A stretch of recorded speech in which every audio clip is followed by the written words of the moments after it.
The seagulls follow trawler. It's because they think sardines will be thrown into the sea. Thank you very much. Talking nonsense. So I thought, no, enough's enough. Why should I put up with that? Talking nonsense. So I thought, no, enough's enough. Why should I put up with that? Don't back down, double down. Don't back down, double down.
Hello again, all you beautiful people out there. It's that time of the week again. It's the Bustalgia time-travelling extravaganza here on the Bhoycie Bus channel. I'm Phil, along with Russell Boyce to this side. Today we are going back to the 2002 World Cup in South Korea and Japan, a very controversial World Cup. The breakfast time World Cup, some people know it as. But I'll tell you what else it's been. It's been a hell of a journey because we've had to travel from Belgium and Holland to get here to South Korea and Japan. But we've made it somehow. As I said last week, when we get to the North Korean border, we'll just send Bob McBob to go and make sure the coast is clear. He's tried to do his job. We've snuck through North Korea. We're now in South Korea. We've made it, Russell. How are you feeling, mate? Are you excited about this fantastic show tonight? Bit jet lagged, mate. Bit jet lagged getting all the way to North Korea and Japan after a shift at work. But no, I'm good, man. I think it's a good tournament, this one, to be getting stuck into. Do you know what I mean? We were sort of getting into our teenage years and all that now, Phil. So I good memories. I watched did a very bit of research past couple of days, actually, watching it and reminiscing. I mean, I don't take notes of that. I just watch it and kind of just smile as I'm watching it. Do you know what I mean? Because there's just always be moments that take you back. So very enjoyable one for me, this World Cup 2002, football for breakfast. You can't beat it, man. Well, interestingly enough, this World Cup clashed with my higher exams because I was in my fifth and final year at high school. And because I can remember when I was doing the research for this, I was like, I remember I saw quite a lot of the games. I was trying to figure out why, and it's because my hires were on. I didn't have to go into school every single day, so I managed to catch a lot of this because this World Cup actually kicks off in May rather than June. But interesting fact, on my final exam, which was a geography exam, it clashed with England v Argentina on the same morning. Take a guess which I chose to do that morning. I don't think, well, I don't know, Phil, because you strike me like you'd be I don't know. Tell me. I chose the football. I wish I had to, though, because England bloody won. However, I do now work in a job that involves looking at maps, so my geography higher didn't really matter. Although kids do stick in at school. It is absolutely. I wasn't sure. I was on the fence there, like. I actually went and watched England Argentina instead. Maurizio Pochettino, long hair, giving that penalty away. Michael Owen and then David Beckham scored the penalty. I remember it very vividly. But as I said at the start there in the intro, a controversial World Cup. And Russell, we need to start with some controversy. I need to address some controversy on previous episodes of Bustalgia. Because obviously I'll go back and watch. No, don't worry. You need to address it now. You need to own it, mate. You need to own it, as you've always said, right? Mm-hmm. So I'll go back and I'll watch episodes just to make sure everything is. I always like to see the comments, well, because as I pointed out before, I can barely see shit without my glasses on when I'm doing this show. But I'll read the comments, and I've noticed that Pat O has been calling me out for getting mistakes in my trivia. And I went and done the research, and Pat O was right on a couple of them. So I'm addressing it now. 2 weeks ago, I did the trivia about the undefeated teams in the World Cup that got eliminated. I did miss Cameroon, although I'm going to blame Reddit for that one. I stole that question off of Reddit. They didn't have Cameroon in the answer. So I'm finding out who your sources are now, Phil, son. I know. And then the other one last week, turned out there was a player that played in the 84 final for Spain called Victor Munoz, who always played for St Mirren. But here's the truth. See, if we had put that in as an answer, me and Russell would still be doing the Euro 2000 show right now. We'd still be live. That is a very, very valid. Because Russell would be like, give us a clue, and I'll be like, a Spanish guy that played for St Mirren, and he'd just stare at me blankly and be like, don't know. But nevertheless, I've done my research. I've verified it, double verified it, triple verified it. So here is tonight's trivia question to start the show, and as I say, we'll come back to the answers at the end. And also, Date of Bhoycie as well. I'm expecting 5 out of 5 for Date of Bhoycie. Yeah, this is the one. So tonight, I've went for a lot simpler question, nothing too elaborate. There have been 5 penalties scored in World Cup finals, not including shootouts. I'm looking for the 5 players that have scored those penalties in World Cup finals. So there you go, just 5 player names. I'm not including the penalty shootouts. It's again, the penalties have been awarded in the 90 minutes, or in some cases, 120 minutes. Read that question again for me, big boy. So 5 players who have scored a penalty in a World Cup final, but not including penalty shootouts, actual penalties that were awarded during the game for a foul in the box. So there's 5 of them. I've checked Wikipedia for a list of goal scorers in World Cup finals, and they have a little letter P with brackets around it to indicate a penalty. I can verify there are 5 on there. Definitely 5. So, Pat O, please don't come and shout at me, please. 5 answers on this one, but we'll come back to those at the end of the show, along with Date of Bhoycie. So, Russell, what's cracking, mate? Let's get right into the World in 2002. And the football winners we will start with, as always, in some very fond memories in this one, because as always, we'll start with the big prizes, the Champions League. This is an iconic final, an iconic goal, a moment that stands the test of time to this day. Real Madrid beat Bayer Leverkusen, the surprise package that year, 2-1 in the final at Hampden, despite our friends to the south of the city telling me the 5-star stadium, the UEFA 5-star stadium, no, Hampden was chosen as a venue in Glasgow, and Zinedine Zidane scored quite possibly the best goal ever seen in the Champions League final. Would you agree, Russell, on that one? Or is there anything tops it? Oh, I can't think of any that top it off the top of my head, funny enough. No, I mean, just an unbelievable goal. That frightening to think that, you look at Zidane there, that's like peak Zidane, that goal, and how little an impact he then goes on to have at that World Cup just a month later. Oh, I know. France, they have an absolute meltdown. Curse of the World Cup champion. This is where it begins. At this World Cup, this seems to be where it starts to set in, where the holders would have an absolute shocker in the next tournament. And it pretty much starts from this point. Now, the UEFA Cup final that year is also an iconic one. And it's got Celtic cult heroes all over it, because Feyenoord beat Borussia Dortmund 3-2. Pierre Van Hooijdonk scored 2 goals, the winning goal being a trademark Van Hooijdonk free kick. And the other one is a recent Celtic cult hero, John Dahl Thomason, scored the other goal for Feyenoord in that game. He's got a hero status with us, and the 2 goals by Dortmund were scored by 6'8", whatever he is, Czech striker Jan Kola, and Maurizio Amoroso scored. But I can remember that final as well, because again, I had to be sort of vested interest, because Van Hooijdonk was playing for Feyenoord, but he scores 2 in that one, including the trademark free kick. Feyenoord knocked out the Rangers in that on their way to that final, didn't they? 2 Van Hooijdonk free kicks. And John Dahl Thomason, I mean, his name's got to come up when we're talking about the World Cup as well. I mean, scoring UEFA Cup finals, I think he gets around 5 goals at the tournament we're going to discuss as well. And, by the way, incidentally, just got named manager of Blackburn Rovers. I don't know if you know that. Indeed. And he'll be coming up the road to Celtic Park in a few weeks. Why did I say I don't know if you know that? Of course Phil knew that. Of course he knew that. But he'll be up here in Glasgow in a few weeks with Blackburn playing us in a friendly. So I'm sure he'll get a nice reception from the Celtic faithful. And the big winners in the leagues around Europe, the big ones in England, Arsenal won the title again, and Celtic were the champions. Martin O'Neill's second as a Celtic manager. In Italy, it was Juventus. And much like last week, where we had Spain, where we got to Spain, it was like, wasn't Real Madrid, it wasn't Barcelona, it wasn't Atletico, and this time it wasn't even Deportivo La Coruña. It was Valencia that won the league this time in Spain. I believe it may be Rafa Benitez's Valencia as well, because he's managed a run of it there. Then he becomes Liverpool manager before. But yeah, Valencia champions in Spain.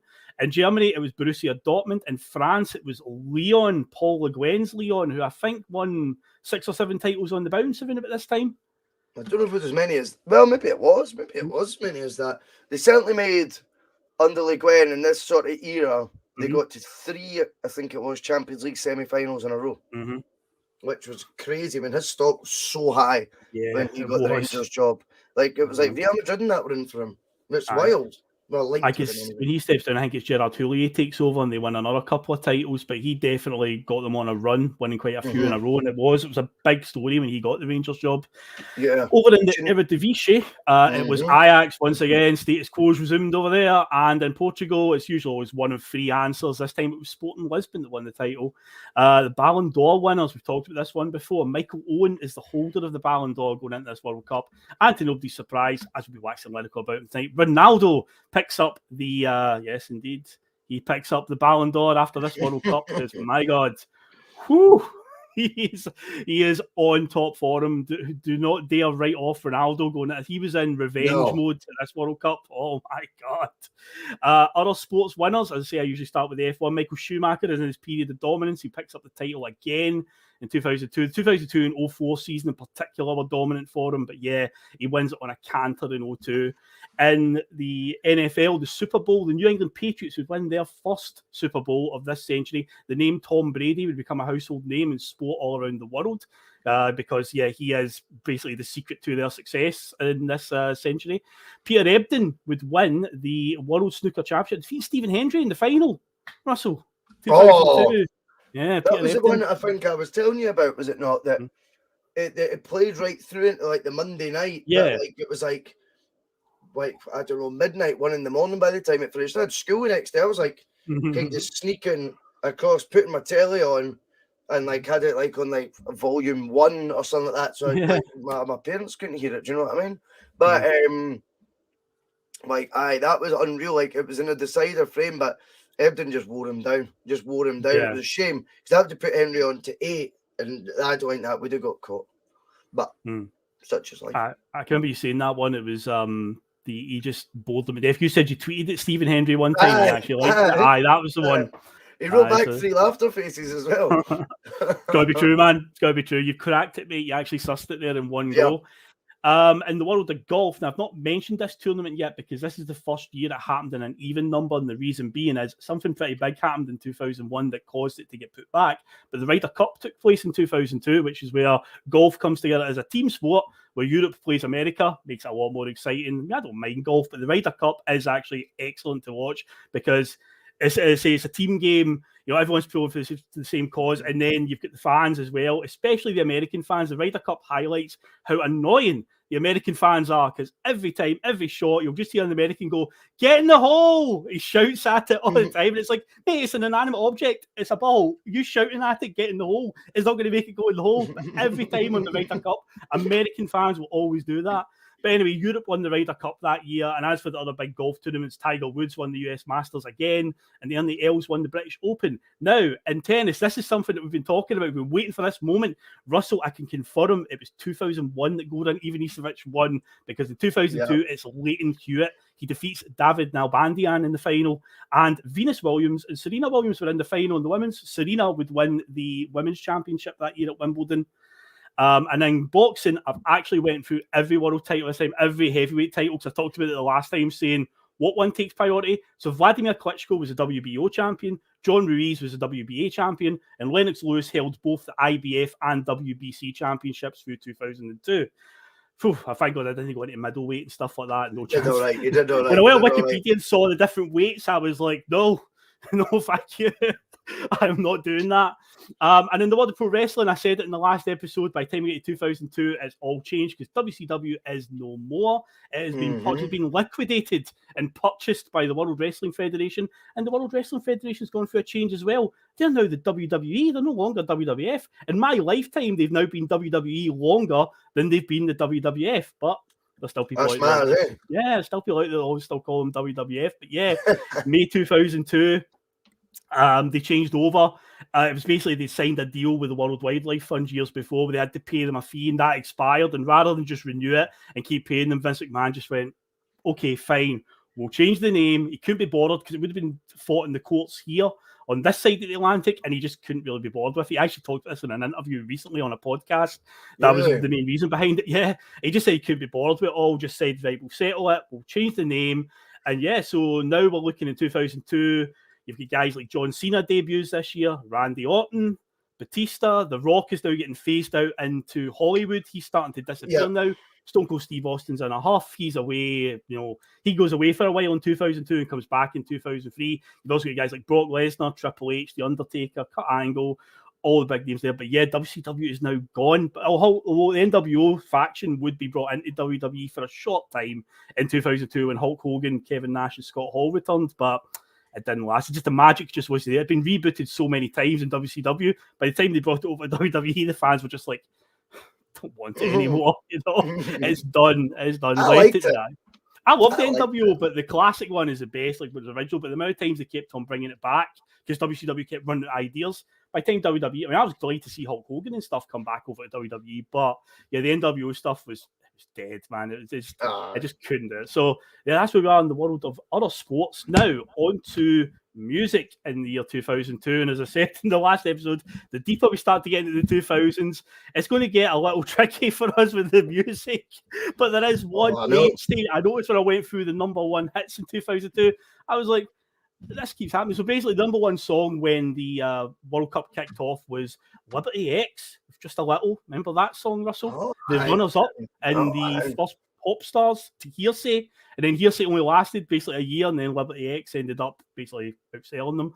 Other big hits in 2002, though, Enrique Iglesias' Hero, Sugar Babe, Street Like Me, Sound of the Underground by Girls Aloud, Eminem, Lose Yourself, Christina Aguilera, Dirty, Pink, Just Like a Pill, Oasis, The Hindu Times. We'll get onto that in a moment because that is what I'm alluding to, that just seems to find a way into Bustalgia all the time. Oasis, synonymous with this show. Nelly and Kelly Rowland with Dilemma, Will Young, Evergreen, Complicated by Avril Lavigne, Nickelback, fucking I hate Nickelback, Overplayed How You Remind Me, Shakira, Wherever, Whenever, Scooter, the Logical song. It's got a place at Celtic Park, hasn't it, over the last few years with Scott Sinclair song? It has. And a song that we will be talking about in a little while. Elvis Presley had a remix song by JXL, A Little Less Conversation. I would say so. We'll be talking about that in a little bit. But yeah, Oasis, The Hindu Times, for me, in 2000s Oasis, because there's a very distinct difference, I think, between 90s Oasis and 2000s Oasis, where everything they did in the 90s, all the albums were absolute, masterpieces. But I felt like all their albums in 2000s just got worse and worse. But The Hindu Times is one of my absolute favourite songs from 2000s era. Oasis, phenomenal, but Heaving Chemistry, not a great album. It's I still like it. You like it? I like them all. I like them all. But it's not as good as the ones we were talking about in the 90s. But I still like it. I think there's some good songs in that. I like Better Man. Born on a Different Clouds, absolutely genius. Loads of good stuff. Little by Little's still, I think, in no set list the new. Stop Crying Your Heart Out became England's anthem at the World Cup. To speak of. Yep. Indeed. See His Love's good. Hindu Times is good. Force of Nature's good. It's a good album. You love Heaving Chemistry. I'm but if you want it, but I think the standard was set so high in the 90s with some of the stuff they put out. But yeah, they find a way in every Bustalgia episode we've done so far. Even in the last one, Go Let It Out was a number one from Stand on the Shoulder of Giants. And it's like, even as we get into the 2000s, Oasis are still finding a way. I mean, where's Blur? Where are Blur in all of this? Exactly. Nowhere. So on to one-hit wonders, because there's always got to be some one-hit wonders. So 2002, we saw Last Ketchup, the Ketchup song, Kiss Kiss by Holly Valance. She was lovely, but her pop career lasted about 5 minutes. Blazing Squad, Crossroads. Trivia time. Oh, I never saw that there. Well, Wait, no, I've got some. I know some. This is not. It's not from a comment. Oh, okay. So, I thought it was a comment that came up. Go for it. No. About Holly Valance, believe it or not. All right. Okay. Kiss Kiss is a cover, mate. Okay. Right. So, and it was mad because see when I heard it, Uh-huh. I was laughing so much because my pal had went, like my pal from primary school went like to Turkey on holiday, right? And he's came back and he's playing this song by a guy called like Tarkan, I think his name was, right? Yep. And it's that tune. And he's like, oh, he's a Turkish pop star. It was on like all over. And then a year later, I heard that Holly Valance track and I was like, oh, wait, the new. Wait a minute. I was like, that's that. So it was like literally, it was a cover. And look at Scott Howe, he's straight in there going, it was a Turkish band. See, even if Scott Howe knows, he is verifying it, man. There you go. But yeah, her pop career lasted about 5 minutes, but she was on Neighbours or Home and Away, one of the big Australian soaps. I can't remember which one, but she also had aspirations of being the next Kylie. So her pop career lasted about 5 minutes. But it was lovely while it lasted because she was very, very nice to look at, very easy on the eye. What else have we got in the one-hit wonders? Darius Dinesh, Colorblind. Darius, oh my God. Remember him? He was on the first Pop Stars. He auditioned for that. But yeah, he had like one song in 2002, Colorblind, Glasgow's own. Heaven by DJ Sammy, One Step Closer by the S Club Juniors, 1,000 Miles by Vanessa Carlton. The Cheeky Song by the Cheeky Girls, another one that came from Pop Stars and Pop Idol and all that stuff. And yeah, basically 2002 is a year that's synonymous with that because we started the year with the reality TV show, which became X Factor eventually, but Pop Idol, which gave us Will Young and Gareth Gates, and we ended the year with Pop Stars The Rivals, which gave us Girls Aloud, and the boy band, which lasted about a cup of coffee, One True Voice. In the end, Girls Aloud don't have a pretty good music career, but yeah, the boy band that came out of that, we had one song and completely flopped. But yeah, that's what 2002 we've got to thank. We shout out as well, though, Sarah Harding, man. I know, passed mate, away, man. That's scary. I mean, you think 39. She was 39, mate. Our memories of like Pop Idol, The Rivals, and that, like, I didn't really watch it, but to be honest with you, like, you can still remember that being like, in my mind's eye, that was pretty recently. Do you know what I mean? It wasn't that long when they were like, they would have been like 19, 20, and then to think like one of them's already dead is actually terrifying. Do you know what I mean? Really sad. Mate. It was last year that news came out of nowhere that she announced on Instagram that she was battling stage 4 breast cancer and she passed away, I think, just before her 40th birthday. And 39 years old, I mean, it's no age to go at all. So that was tragic news. But yeah, it is mind blowing when you think about it. Because it's like, I watched them like, you know, in that show and get voted and become Girls Aloud. And it's like, holy crap, man, one of them died last year. It's like, oh, Jesus. But yeah, that was news out of nowhere, that one. But yeah, Girls Aloud. I asked this before when we talked about the Spice Girls. Did you have a favourite member of Girls Aloud? Oh, Kimberly Walsh. Kimberly Walsh. She had real thighs, eh? You know what I mean? Like they were a wee bit curvier. Kimberly Walsh for me. See, mine, I fluctuated a lot of them. It was just depending on what mood I was in, but it was usually between Cheryl and Nadine, one or the other. But yeah, they were like the natural successors to the Spice Girls who sort of like split up by that point. So yeah, they were the next ones in line. But yeah, I could say, I remember watching them. There was a magazine in our common room. Like this is a couple of years later, like obviously when I was in like 5th, 6th year at school, and there was this magazine that was just always sitting there, man. It was like. There was an article in it that everyone used to always point out because they took like a photo of Cheryl Cole and she had like a snail trail for her belly button, eh? And like it was quite hairy, eh? And I don't know if it's been like, I don't know if it put me off for forever, eh? So I was like, okay, I'll keep that in mind. She's right hairy, man. You don't hear that on our podcast, folks. There you go. Cheryl Cole's right hairy. There you go. You heard it here first. Exclusive, award-winning news right there. But we'll move on swiftly to films, movies in 2002. What was big? It was a year of sequels, it looked like, when I was going through this, because a lot of films are from a series, a bigger, longer series. We've got this first Spider-Man film. I know Spider-Man's been rebooted about 100 times since the year 2002. But yeah, this is the first Tobey Maguire Spider-Man film. Yeah. Star Wars Episode 2, Attack of the Clones, my least favourite out of all the Star Wars films. It's awful. Lord of the Rings, The Two Towers, Harry Potter and the Chamber of Secrets, My Big Fat Greek Wedding, Austin Powers Goldmember, Men in Black 2, Ice Age, James Bond, Die Another Day, Scooby-Doo, Lilo and Stitch, 8 Mile, Minority Report, and Catch Me If You Can were all of the big films in 2002. And at the Oscars, A Beautiful Mind starring Russell Crowe, along with Lord of the Rings, Fellowship of the Ring, both won 4 awards each. They were the big winners on the night.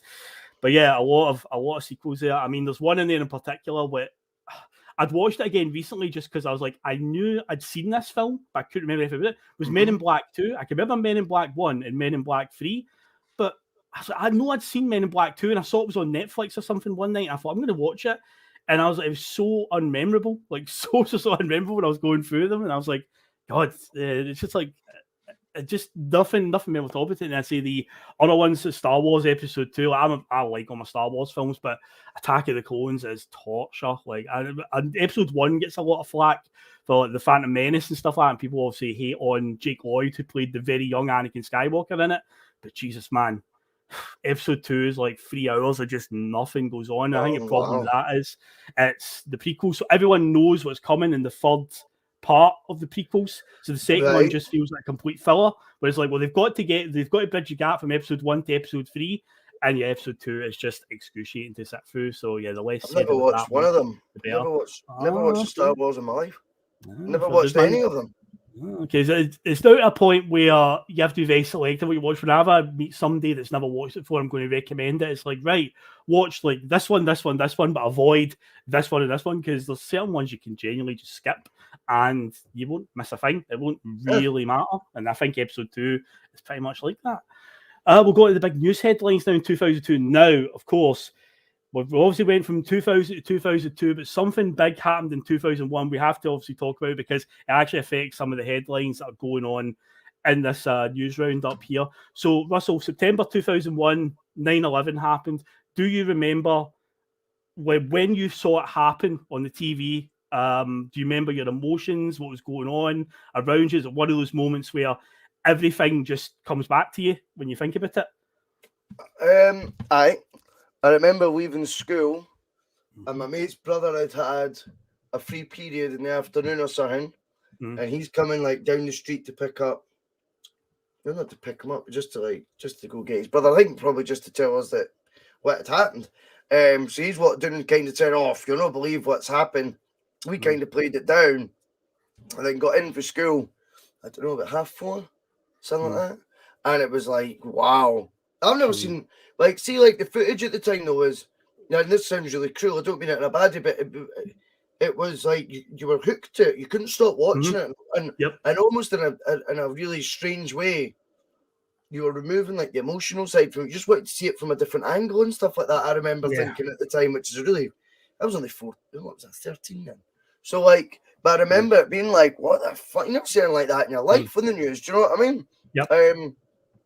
And then, like, I would say, like, probably in my 20s, like, see when I owned the boozer, that would be what I would watch on, like, this is when YouTube was, like, just creeping up, mate. It's becoming, like, like, you know, like, going down, like, just on a trail through YouTube and just, like, so, like, that had all just sort of began, maybe I would say about 12 years ago. Do you know what I mean? 13 years ago. Maybe folk were doing it longer. For me, it only started really then. Like, watching all the conspiracy videos and that. Well, not even conspiracy. I hate using that word. Look at all the videos with, you know, people with different opinions. So I'm well clued in. I watched so many videos. Got to agree with Kevin 14 saying there as he's coming in. It was our JFK moment. Everyone remembers that. Yeah, I would agree with that, to be fair. I do agree with that. Because I'd let's see if it happened. I think it was 9:45 a.m. in New York time with 5 hours in front, so it would have been 2:45 our time.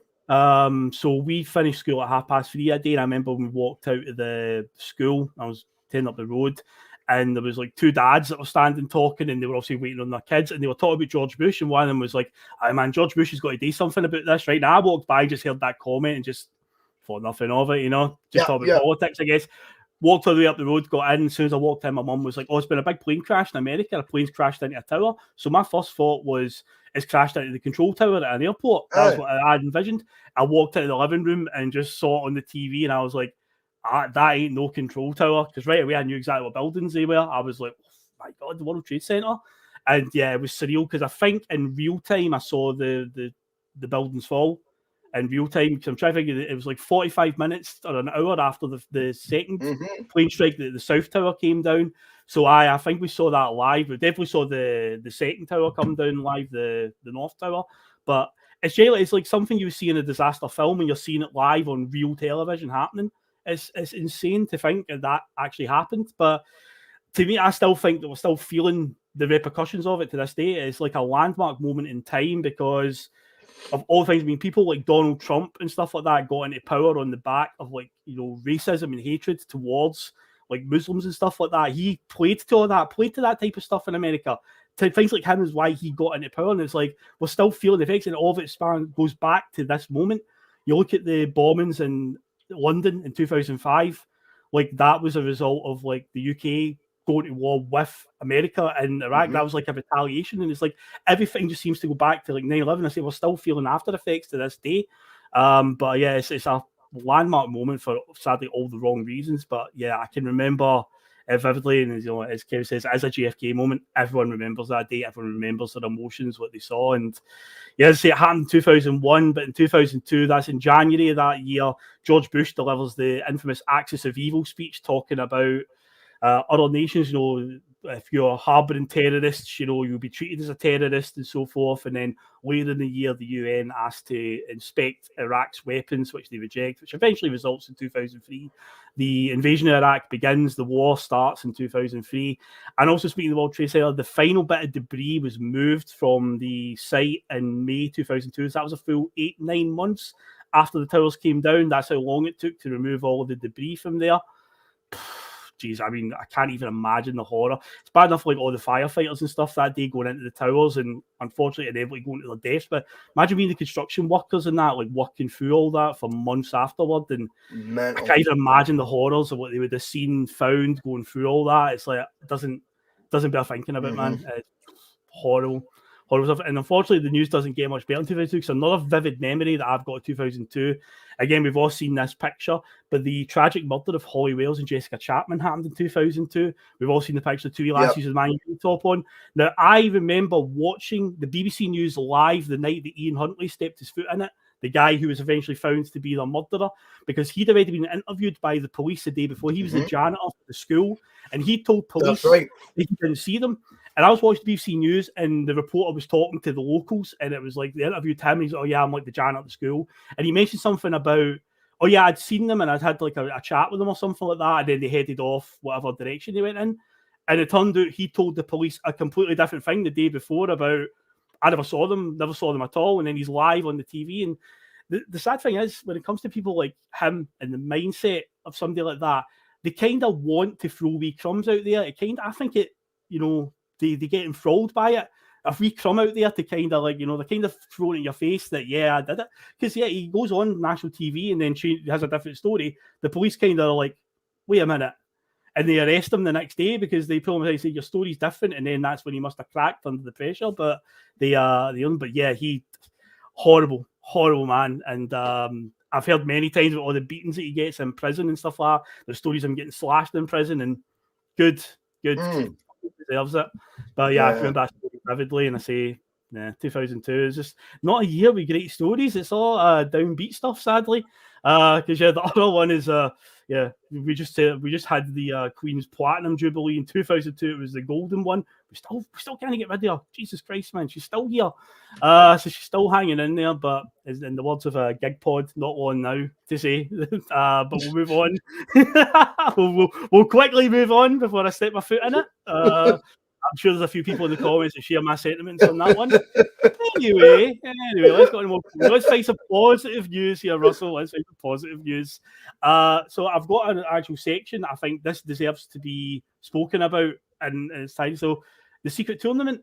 Shall we have a wee chat about that, mate? You're probably thinking, people are going, secret tournament? What? I thought we were talking about 2002 World Cup. Oh, no. There was another big tournament in 2002. I've been alluding to it in the last few episodes, talking about how Nike had a mass ad campaign every tournament where they would, during the whole tournament, they'd run this advert to promote maybe a new set of football boots, a new ball or whatever. And this is probably the most iconic one to this day. Still stands the test of time because it was the secret tournament where 24 elite players hold a secret tournament with 8 teams and only one rule: the first goal wins. So we get an image of a boat out in the middle of the water, and all these other boats coming towards it. Eric Cantona is the master of the ceremony, standing on top of the cage, and he announces first goal wins. He drops a ball down into the middle of this cage, so it's a 3-a-side pitch, basically. And then a little less conversation by Elvis and GXL kicks in, and the tournament goes through. There was all different versions of the adverts. There's like a full 6-minute version with all the games in it. During different days in the tournament, they would play like a specific game, like a wee 90-second clip. But Russell, would you like me to tell you all 24 players that were in this tournament and what teams they were in, mate? I've got them here, mate. I've got them. Some of the team names are fantastic, mate. So we've got Triple Espresso, which was Thierry Henry, Francesco Totti, and Hidetoshi Nakata. The One-Touchables, which I think is a genius name, was Patrick Vieira, Ruud van Nistelrooy, and Paul Scholes. Toros Locos was Freddie Lundberg, Javier Saviola, champ manager legend, and Luis Enrique. Cerberus, the three-headed monster, Edgar Davids, Orlean Thuram, and Sylvain Viltord. The Os Tornadoes was Luis Figo, R9 Ronaldo, Roberto Carlos. That's the best team without a shadow of doubt. This is a great name. Funk Soul Brothers, but Soul was spelled as in the city Seoul from South Korea. Clever, very clever. And it's Danielson, Ronaldinho, and Sol Ki-hyun, the South Korean striker. Tutu Beni was Fabio Cannavaro, Rio Ferdinand, and Thomas Rositzky. And Equipo del Fuego was Claudio Lopez, Gaisca Mendieta, and Hernan Crespo. What a lineup. And as it says at the start of the advert, 24 elite players. I don't think you can disagree with that one, Russell. That is 24 elite players, mate, of the time. It's an amazing lineup of those players, the 24 absolute legends. I mean, when you look at the best team there, it's difficult to choose. But I think siding with you, Phil, the Figo, Ronaldo, Bobby Carlos, hard to argue with that, isn't it? They're all strong, and I just love the advert. Go for it, man. So see, at the start, it's a Scottish guy doing the voiceover, and he's like, 24 elite players hold a secret tournament. He does that, right? He's the same voiceover guy from the iconic Guinness advert in the 1990s. He waits. That's what he does. The surfer one. Yeah. The one the horses come at the. Mm-hmm. Yep, and Fat Planet by Left Field is playing that booming bass line, and it gets louder and louder. But yeah, that Scottish voiceover guy is the same one from the Guinness advert as well. So that always makes it a bit more iconic. No, I agree with that, mate. What boost did Larson wear? Umbro, that's why then. I think he might have switched to Adidas eventually, but definitely Umbro I remember him wearing. It's a good question. Won by Thierry Henry, Francesco Totti, and Hidetoshi Nakata. I think there was some home advantage going on there. Nike decided, well, the tournament's in Japan and South Korea, so we've got to make sure one of the host nation players is wins. But it's so cleverly put together. I say it's an iconic one. I mean, some of the goals are a bit ridiculous, and I think it's very cleverly edited. But some of the skills in that, there's one bit in particular where Danielson is defending his own goal, and he's doing these wee step overs, left, right, and Ronaldo and Roberto Carlos are trying to take the ball off him, and they can't get it. They can't get it off him at all. Then you've got Ronaldinho doing his trademark wee step overs as he's running towards somebody. It's a phenomenal advert. I said they're using the cage to their advantage, hitting the ball off the cage and going round somebody, playing a 1-2 off the cage. But it's a brilliant moment, and the winning goal in the end is obviously it's so, after quite a really fun tournament, the last goal to win it's so elaborately set up, instead of just letting them play. But basically Francesco Totti goes down to tie his shoelaces, and Thierry Henry runs up and jumps off his back and heads it right over the other team, and it falls into the net. But then a few months afterwards, they brought out a rematch version where it was the two finalist teams again, and it was first to 100 wins, and in the end Luis Figo's team win this time, and the boat sinks because every time they hit the wall, another girder falls out of the side of the ship and eventually busts a massive hole in the side. That's right. It's an iconic advert, and I say out of all the Nike ads that they did every tournament, this is the one that still stands the test of time, and people still remember it to this day. It's truly iconic. So yeah, as I said, we've began talking about it, 2002 one is the one. And again, if you're too young to remember it, definitely go and look it up on YouTube. Definitely do. It's a fun 5-6 minute long advert. So definitely do check that one out. But yeah, we will now move on to our little pre-tournament roundup just before we get into the big talking points on this one. Absolutely, mate. Absolutely. Okay, so turns out the Korea and Japan bid didn't come in as a joint bid initially. Now, I didn't know this at the time. I only was going through my research. But yeah, they both bidded as separate ones and Mexico was the third country that bidded. But because Mexico had hosted 70 and 86, which to FIFA was quite recent, 86 at that point, they were like, we don't really give them a third one, do we? And the Korea and Japan, it turned out that the president of FIFA at the time, Joao Havelange, this is before Sepp Blatter, he favoured Korea's bid, while UEFA's president, Lennart Johansson, he favoured Japan's bid. And it was basically a case of FIFA kind of told the two of them, look, if you want this, basically, join together. But a lot of people were quick to point out, logistically, it's not, the smartest idea. It's not like Holland and Belgium. They don't share a border, so you can't just cross over. There's actually a proper flight involved to get from one country to another. Because in my head, before I went back and looked at the research, I thought if you were drawn in a group where it was in the Korean side, all your knockout games would be on the Korean side as well. Hence why Turkey and Brazil end up playing each other again, the semi-finals. But no, I went and looked at the lineups for the knockout stages, and teams that were playing in a Korean group were playing knockout games in Japan, and I was like, oh man, what a logistical nightmare. But yeah, that's how it all came about. And also that Korea, when they put in their bid, they'd been to 4 tournaments at that point and hadn't won a single game, because I can remember them always being whipping boys when I watched the 94 and 98 World Cup. And Japan, at the point when this bid had gone in, had never even qualified for a World Cup. They qualified for 98. So evidently this must have been decided before the 98 World Cup. But yeah, a lot of cynics are like, 2 countries where football's not really the most popular sport, 2 teams that aren't very good bidding for it. But yeah, the thing was, a lot of them said they don't have the infrastructure for it, which strikes me as a bit of a surprise, because I would say that Korea and Japan do. When you look at the technology over there and you see the stadiums in the end, man, they were... Some of the stadiums at this tournament were phenomenal. The Sapporo Dome was iconic, absolutely iconic stadium. Yeah, they had loads of cool stadiums, definitely. I mean, it is interesting, though, the fact that when I was watching something on YouTube about it. Was it today? Last night? And they were saying apparently it was such a late bid, though, by South Korea and Japan, that they were the last to bid and they were the least likely, or should have been technically the least likely to get it, but yet they still did. Japan had never even competed at a World Cup before either. So... That is an interesting one. And of course, the time for also where Europe is where football is at its most popular around the world, it would result in most games kicking off at breakfast time. But it was quite phenomenal waking up in the morning, and by lunchtime, you've watched 3 games of football. Because I think it was 7 o'clock, 9 o'clock, and 11 o'clock, they were all kicking off another time when it was the group stages, especially where they do 3 games a day. That's basically what you were seeing was 7, 9, and 11. So yeah, it was quite amazing to wake up in the morning, sitting eating your cornflakes and watching football. Yeah, phenomenal stuff. Class. Okay, so I'm going to try and get this right. The pronunciations may be a little bit off, but there were 20 host stadiums, which I thought was a bit excessive. 10 in each, 10 for Korea, 10 for Japan. And I was like, that is a lot, especially because you've seen a lot of tournaments that have been joint hosted. And I'm like, geez, that's a lot. So the Korean cities were Daegu, Seoul, Busan, Incheon, Ulsan, Suwon, Gwangju, Jeonju, and oh God Almighty, Segwipo.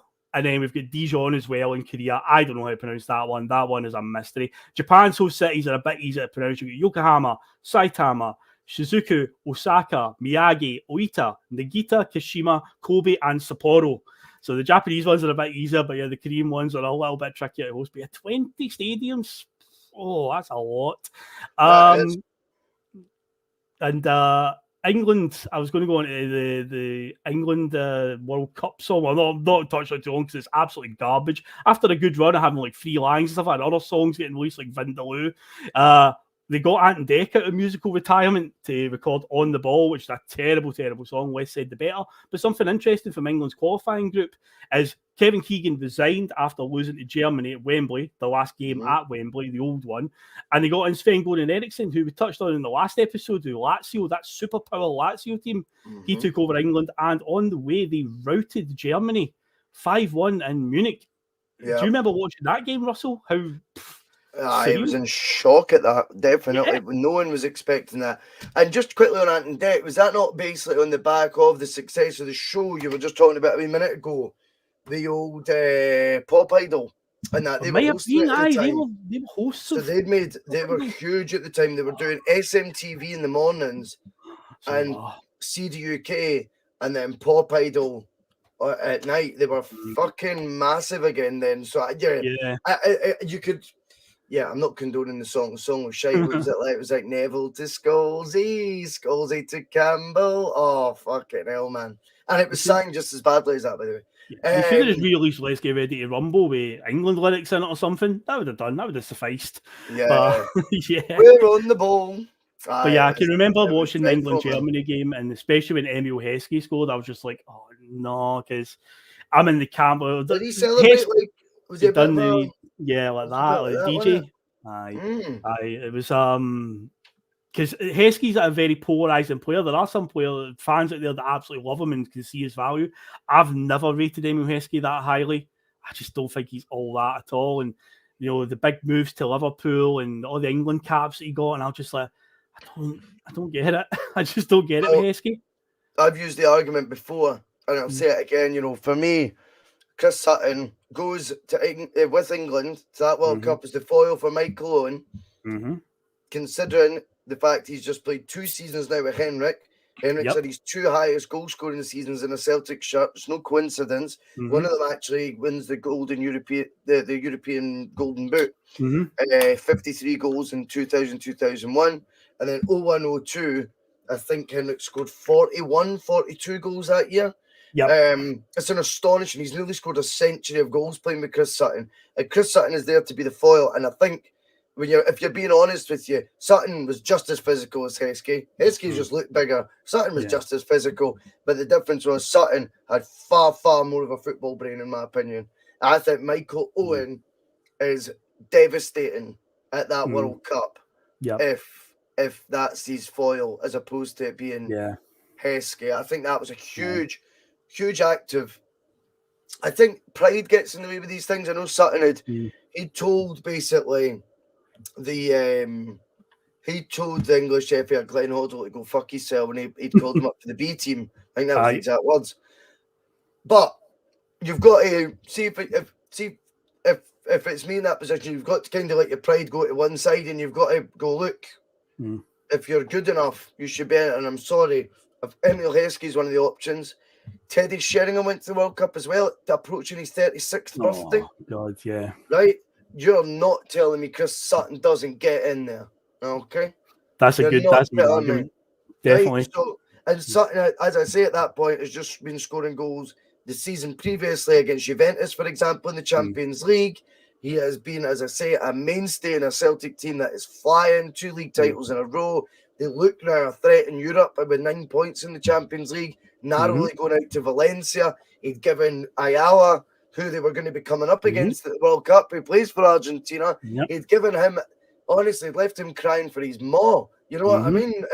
In some of the two-legged tie. So that was really stupid, in my opinion. Sutton was on fire at that point, at the peak of his powers. I mean, you always wonder this as well, Phil.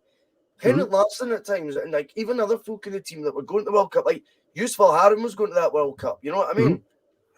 About going Sutton, honestly. You're not going. Right. You must be like, how? Like, how are you going? Like, I'm going to the World Cup, mate. You're not. All right. Interesting. You look at all the years that England moaned about having a weak left side, and then it's like Alan Thompson. Remember, they eventually gave him one essentially out of courtesy, it felt like. Gave him half a game against Australia and then never picked him again.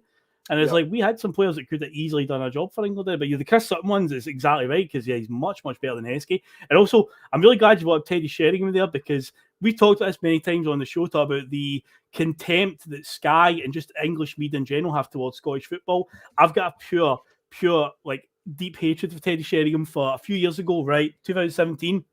Remember the show Goals on Sunday with Ben Shepherd and Cammy? They used to, the Sunday morning Sky Sports show, right? So it was the League Cup final in England, the Carabao Cup final, maybe at that point. I don't know who was sponsoring it.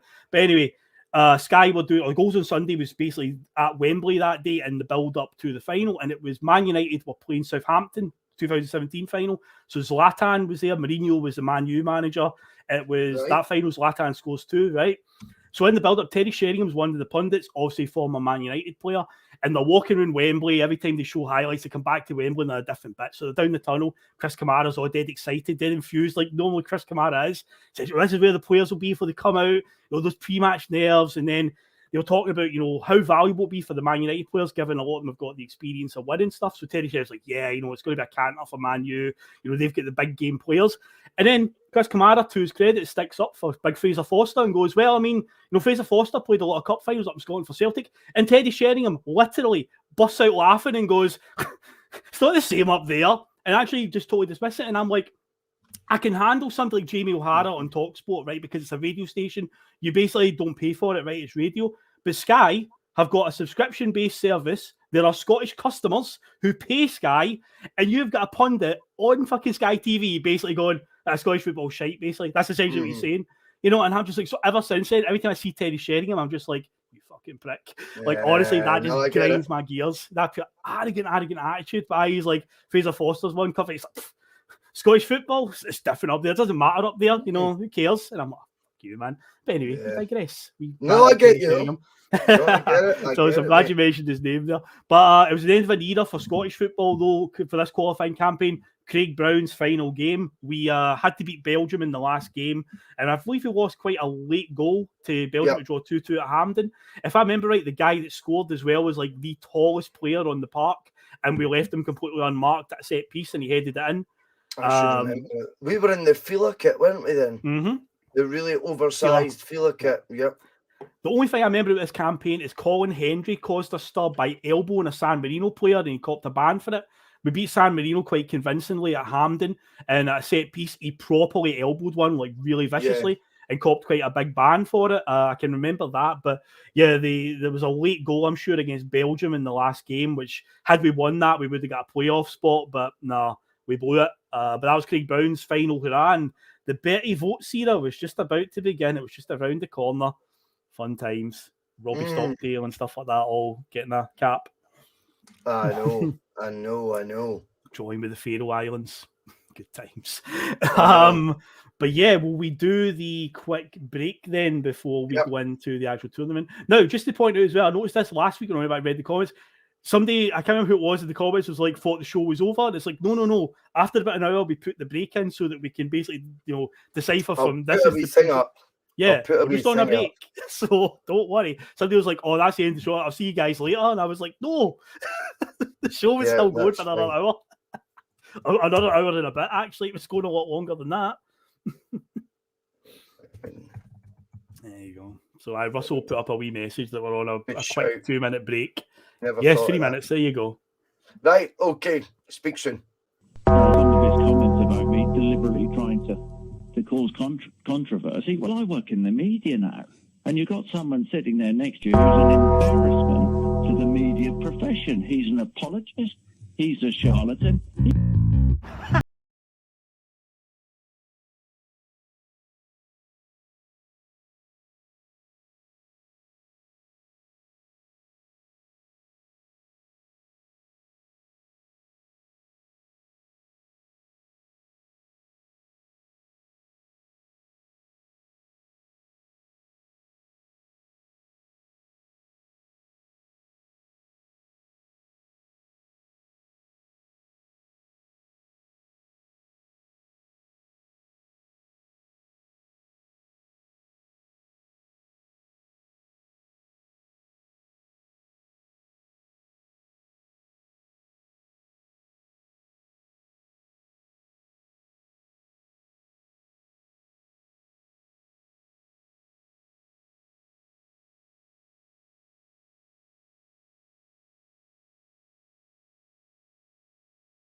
And we are back.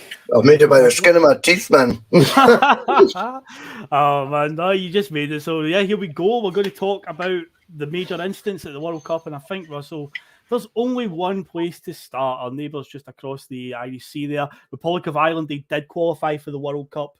They defeated Holland in a playoff. I think Jason McAteer might have scored the winner, if I remember correctly. But yeah, they got through, dumping Holland out, who didn't qualify for this World Cup. But yeah, Ireland, they're always renowned for their never-say-die fight when it plays to us. They often punch above their weight. But before a ball was even kicked at this tournament, they were kind of punching fuck at each other, because Roy Keane and Mick McCarthy of heavyweight contests to this day. I mean, we'll go through it. So Roy Keane made all sorts of headlines by walking out on the Ireland team before the tournament even started and was sent home.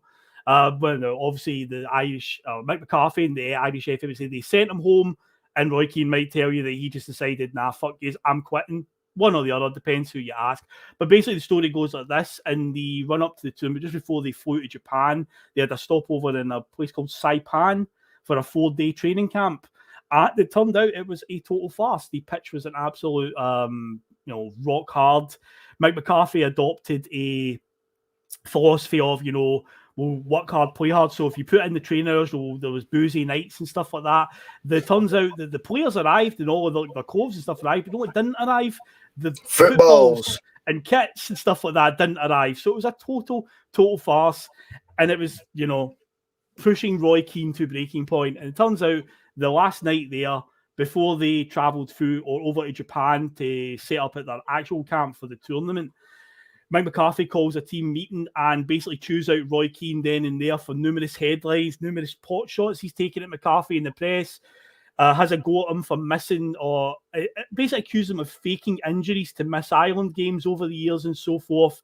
It gets very messy. It's all done right in front of other players. Instead of just pulling, the players that are pulling Roy Keane aside and having a quiet word with him, if you can have a quiet word with Roy Keane, he basically chews them out in front of them all. It erupts. I'm sure he's probably called a fucking cunt quite a lot, I would imagine, because Keno said that. He definitely got that. And yeah, it all blew up, and Roy Keane was sent home and didn't play in this World Cup. To this day, obviously, both men, with pride being a thing, Mick McCarthy will tell you he was right, Roy Keane will tell you he was right. But Russell Boyce, what's your feelings on it? Who do you think was in the right with this one? It's hard to say. I would guess that Mick McCarthy in this instance is probably in the wrong, but this is probably an accumulation of many other, maybe smaller instances, but just a build-up of them. And now he's at the biggest stage of all. McCarthy probably feels like, I can't have this to now, and the rest are going to be quiet enough for me to still be able to handle it. Deep down, McCarthy's probably sitting there going, Roy's absolutely right. Why the fuck do we not have footballs? Why are we playing on pitches with potholes and stuff, And I think Roy Keane's attitude is right. I think when you're going there, why are you just happy to be there? We find out, I think that you need to remember, you find out when you're qualifying for a tournament like this months in advance, Phil. Months in advance. You also know what the rewards are for qualifying for such a tournament. Months in advance. So that has to be getting reinvested in the actual playing operations, Phil, and the coaching staff, and obviously everything that goes with that. Very basic, such as footballs, good accommodation, good facilities to train on. I think that is basics. I think it is a wee bit shite that is a mindset sometimes with smaller nations that, but it's just great we're there. And I think when you're the Manchester United captain and you've won the Champions League and things like that, I think you've got to accept that he is going to be not going there to compete, he's going to win it, and he's expecting that the country he's representing would be taking the same attitude, Phil, as that, and he's pretty disappointed that they aren't. I think Mick McCarthy would probably acknowledge what Roy's saying deep down and think, yeah, you're right, but I also can't have one guy kicking off like this already, because the other 23 in the group seemed pretty harmonious, and they've got them where I want them. Maybe it'd be easier if you're just not there. Yeah, I'm sort of in the same boat as you, because as you can see an argument from both sides, and I do think Roy Keane is right in the sense to point it out and obviously call it out, essentially what a shambles it is, but we shouldn't be going there to just be happy about it. We should be going there and taking it seriously. And I just get the feeling with Keano, he probably, especially with the high standards he's been used to at Man United, an elite level club and an elite level manager, they wouldn't tolerate that shit at Man U. Alex Ferguson wouldn't fucking stand for this. So you can understand where he's coming from. But it's the tough bit is where he's right in what he's saying, but it's the way it was all done. But then when you do hear Keano's side of how Mick McCarthy sort of like called him out in front of all the other players and stuff like that, and it's like, it just seems like a clusterfuck from all sides here, and there's a bit of blame on both sides. But yeah, it was a culmination, a volcano basically building up to eruption, and of all the times for it to go off, it was literally the night before they flew over to Japan to set up camp for the World Cup, and it's like, oh, timing's everything. And yeah, it was completely off on this case because there's a whole argument we should never really be walking out on any football team, especially your country. But you can kind of sympathise with Roy Keane. You can kind of see where he's coming from at the same time. And we all got to finally meet his Doug. You know what I mean? Because those were just iconic paparazzi hounding and moments. I've never seen anyone take it in their stride like Keane. I think he was wearing a Diodora t-shirt because that was his sponsor at the time. Yep. I think he might have had a jumper tied around his waist. Yep. And then he's just walking down with this black lab just jumping about around him through the woods. And he's just got the whole UK paparazzi as well, let's be honest, all hounding him. Yeah. And he's just looking straight ahead, stealing the eyes, not giving a monkey's. I thought it was that was vintage Roy Keane at his best. You know what I mean? Absolutely unfazed by it all. And then in the midst of it, there's this big golden lab having the time of his life. That was a class. That was brilliant. I think stuff like that, you've got, then you obviously learn about it with, obviously retrospective books that come out and things, whether it be by Roy Keane or Mick McCarthy doing a sort of camera to camera interview and things like that. Do you know what I mean? And it's like not a face to camera interview. Yeah. And it's like, tell us about Saipan. And what really frustrates me with instances like that, Phil, is if we're going to be completely honest, right? See, with the truth's always somewhere in the middle from two sides anyway, right? But what I will say is, once a story, the crux of the story becomes a decade prior, 2 decades prior, then the story doesn't always then remain in the middle between the two. It's actually now in the distance and somewhere in the middle. And the two actual versions of events are done with probably quite a lot of self-ego massaging. Yep. As opposed to at the time, I don't know why people can't just say what they think at the time. It fucking annoys me, in fact, right? Because say if you both just, after the tournament, say, right, out of respect to the Irish team, and it's just like, look, Roy Keane sat down before he went back to pre-season with Man United because they've had an extra couple of weeks, and he's done an interview on RTL or something, right? Yeah. On Irish TV, and he just calls it, boom, out like mad. And Mick McCarthy, the following week, goes on RTL, and he just calls out, because you want it when the emotion's raw, because then you're getting the real insight as to what their points of view are. Yeah. Everything then after that, when they're talking about it decades later, I can't help but feel a wee bit is done with protecting what their current affairs are as well, and making themselves look like dedicated professional. In Roy Keane's instance, in Mick McCarthy's instance, making himself look like man manager who protected his group and doesn't let egos go forward. Are you noticing what I'm saying? Say Cardiff City or something, I think things are done with slightly different agendas, Phil, as well as you're then still trying to cipher through it to work out who's right, who's wrong. I also think with, whether it be 10 years past, sometimes they spoke out, 15 years past, sometimes they spoke out. I think you're then getting even further away from the truth because of the timeline as well. Whereas I would have liked to have just heard them both kind of talking. Is that a word? I'd like to have heard them talking quite raw about it at the time. And I think it would have been, we'd have had better insight as to whose side we were on, I think, with that. I mean, but judging by the points both of them make right now, you can't really argue with them. I can't help but think there's a wee bit more to it. Yeah, this is also at a time before the days of social media, because yes, that was a thing. There was a time before social media, so you couldn't get all the wee ITKs out there. Oh, I heard this happened at the camp. You know, none of that was going around. I mean, the internet, we were going into the broadband era, because I'd just changed from dial-up to broadband, I think, in like 2001, NTL. So you're starting to get faster internet and stuff like that. You know, the internet juggernaut is starting to grow now. But yes, before the days of social media, you had to just go on football forums, really. So you couldn't really find all the insider stuff. So yeah, many, many years later, it turns out they would come face to face at some point down the line when they were both managers. Roy Keane was managing Sunderland and Mick McCarthy was managing Wolves. They did shake hands before a league game, and it seemed like all was made, you know, everything was fine and it was water under the bridge until 2014 when Roy Keane admitted that he faked his apology to Mick McCarthy many years later and basically started again. So it feels like even to this day, there's still a rift there, and neither man's going to back down. Russell, they're going to double down. You know it, mate. You know it. Definitely. But in the end, Ireland, of course, you know, Roy Keane's went home. He's been sent home. He's quit. Whatever's happened to us, right? But they've still got a tournament to play. They can't then go, oh, no, we can't play this tournament. They've got to continue on. In the end, Ireland would have an okay enough tournament. Again, pretty standard Ireland forms where they've got a few big moments and went through into the knockout stages. So in their group, they were with Cameroon, Germany, who we talked about in the last episode. Germany are going through that transitional period. And they've also got Saudi Arabia. It's not a terrible group by all accounts. So in the first game, they draw 1-1 with Cameroon. I believe Matt Holland scored Ireland's equaliser. Yep. And I also think at one point in time, Matt Holland held the record for the most Premier League starts in a row. Bit of a workhorse in the middle of the park, Matty Holland. Ipswich and Charlton, yes. Yes, he was. Aye, I remember he definitely scored against Cameroon.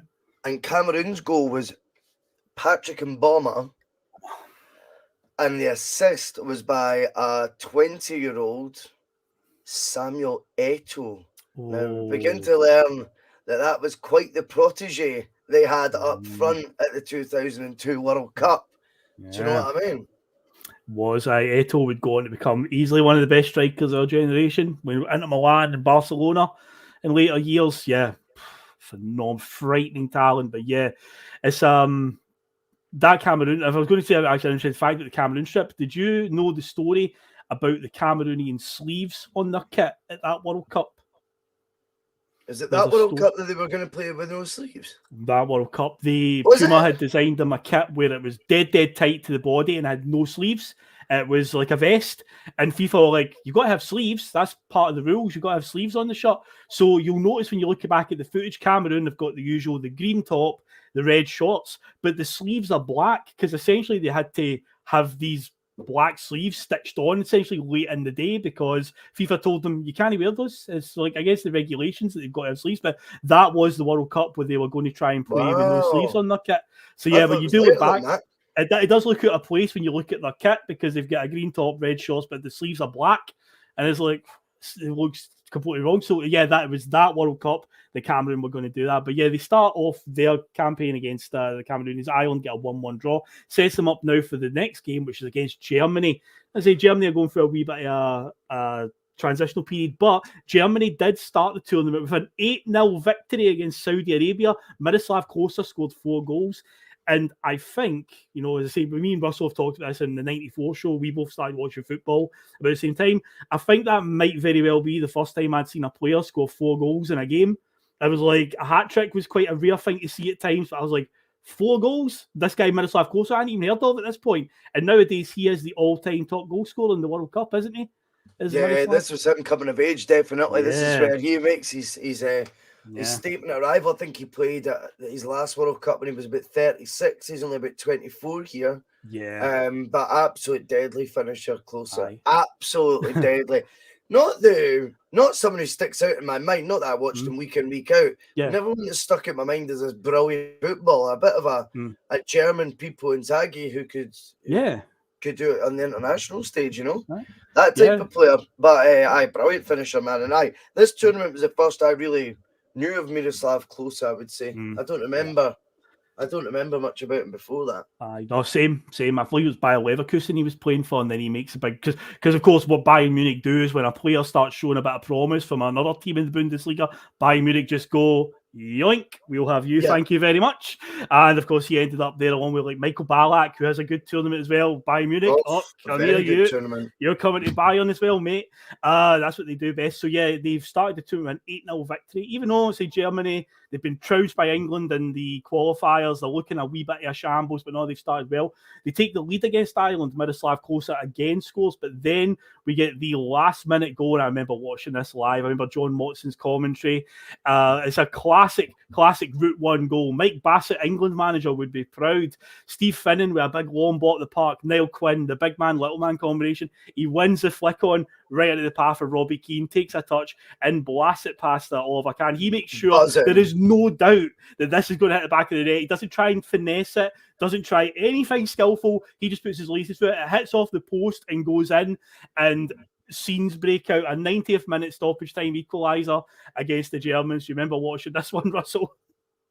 Yeah, I was absolutely buzzing when that goal went in, like buzzing. It was just because they could have went out, really. Yeah, they were really struggling. I mean, obviously, because they only got the point against Cameroon, and then a defeat there. That I think it would have been too much for them to get through, because they still, even by getting a draw, Phil, had to beat Saudi Arabia by 3 goals or more. That's right. And they achieved it, but they'd never actually scored more than 1 goal in a group stage game before. But also, they have the history of they had never not qualified out their group in a major tournament before. They did. No, they did. They did get out of the group in 1990. Paddy Bonner saved the penalty. They'd never not. Or not qualified. They said they did. They hadn't qualified. Never not qualified. So that gets said in the commentary when I was watching the review. They went, they've never not qualified. So, but yeah, the Robbie Keane goal was brilliant. Getting it right round big Oliver Kahn in the German goal, who used to have the sort of Shaggy for Scooby-Doo here, and had randomly went for a blonde John Travolta sort of for Grease sort of look with the big side jukes and the sort of big quiff, and he looked like a bellend, man. I was delighted that Robbie Keane got that goal. And again, another insight at that tournament, and don't get me wrong, us from our shores where we live, we were well aware of Robbie Keane by then. He was another one, mate. He was only 21, maybe just turned 22 at that World Cup. Awfully young, and he didn't. Am I right in saying he's played for Inter Milan at this point? Had he been Inter Milan, he would have been. He had some weird move where he was like at Coventry or Wolves, and he went to Inter, then came back to England, but he had a spell. So I think he's just finished the season with Leeds, and then he joined Spurs at the start of the 02-03 season. So yeah, he's just done a season with Leeds. But by then he's a. You're almost thinking of him as a bit of this journeyman experienced striker. He's only 21.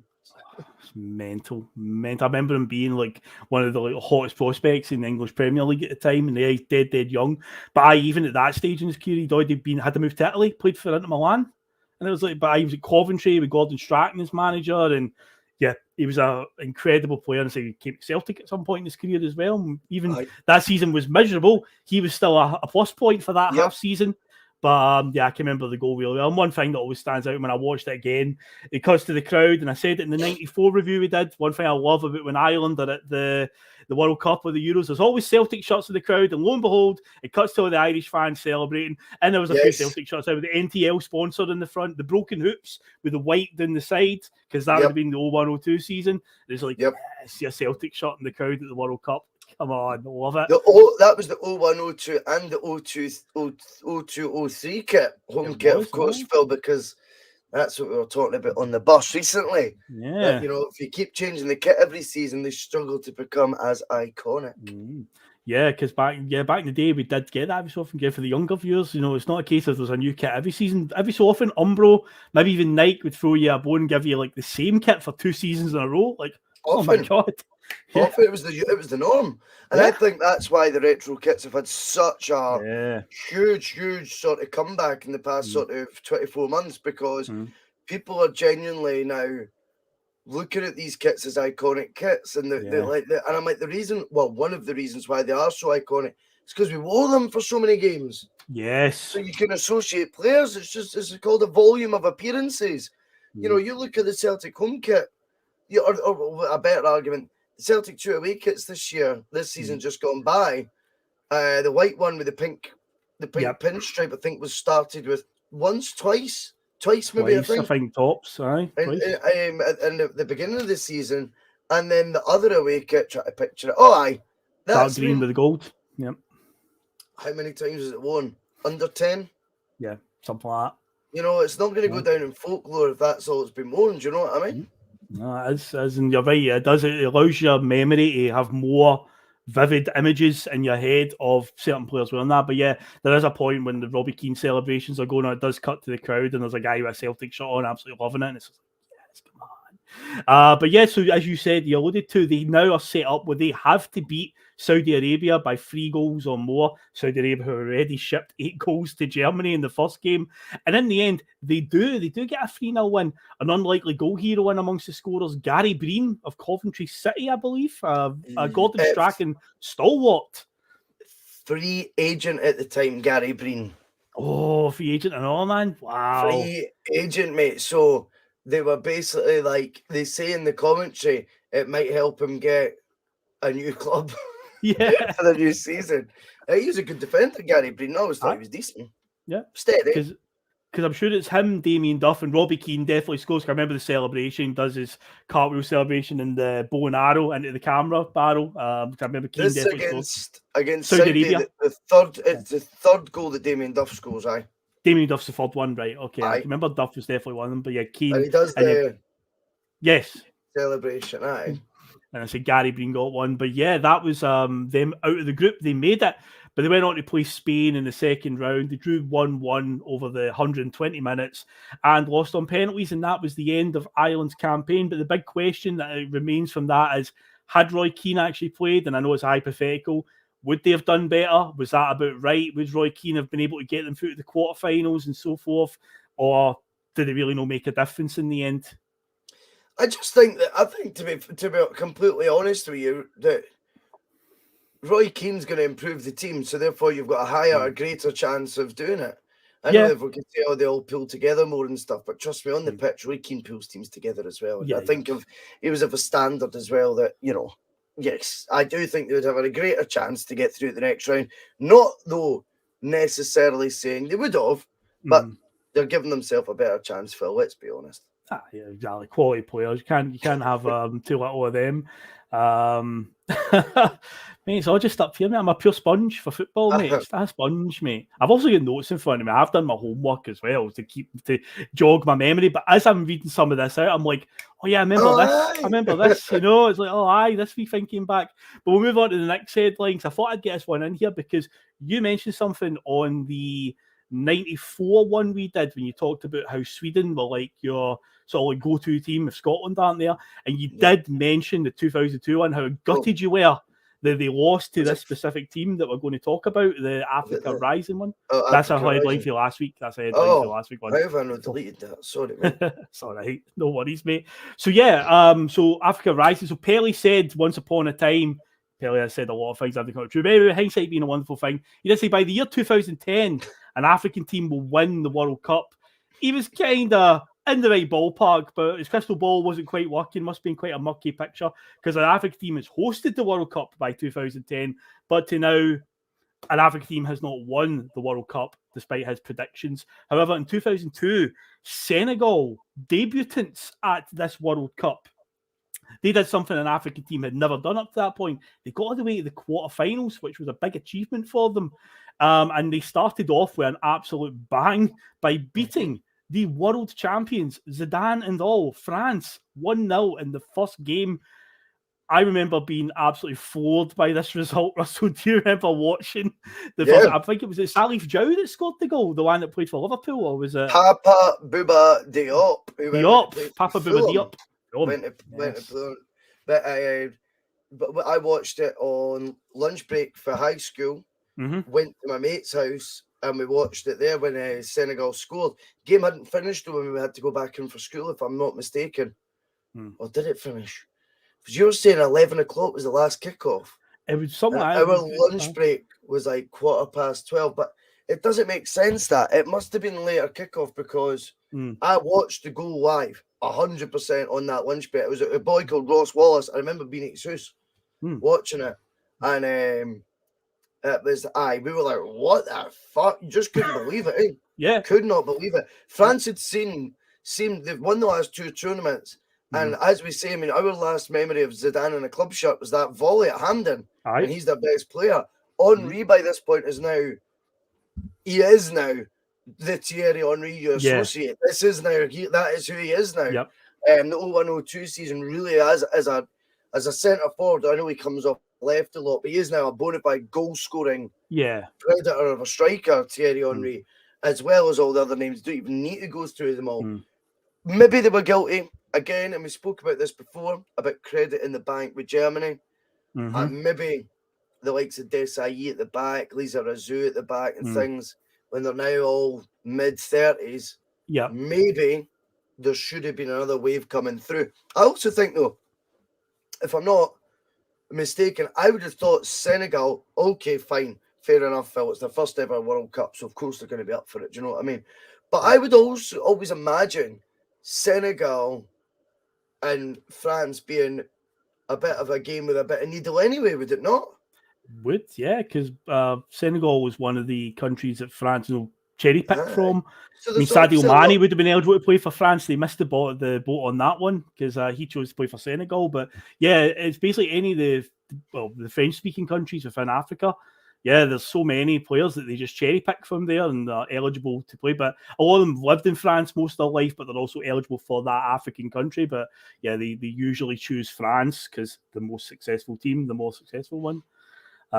Scottish Matrix. A few glitches in the Matrix recently, as I said at the start of the show with some of my trivia questions. Mate. There's a couple of glitches there. Pat O is Agent Smith, basically, and I'm Neo. You know, he's my Agent Smith. You know, he's came along to thwart me. He's trying to battle me over the trivia. But yes, Senegal say they beat France in the opening game. They drew with Denmark. They had a 3-3 draw with Uruguay, an astounding game.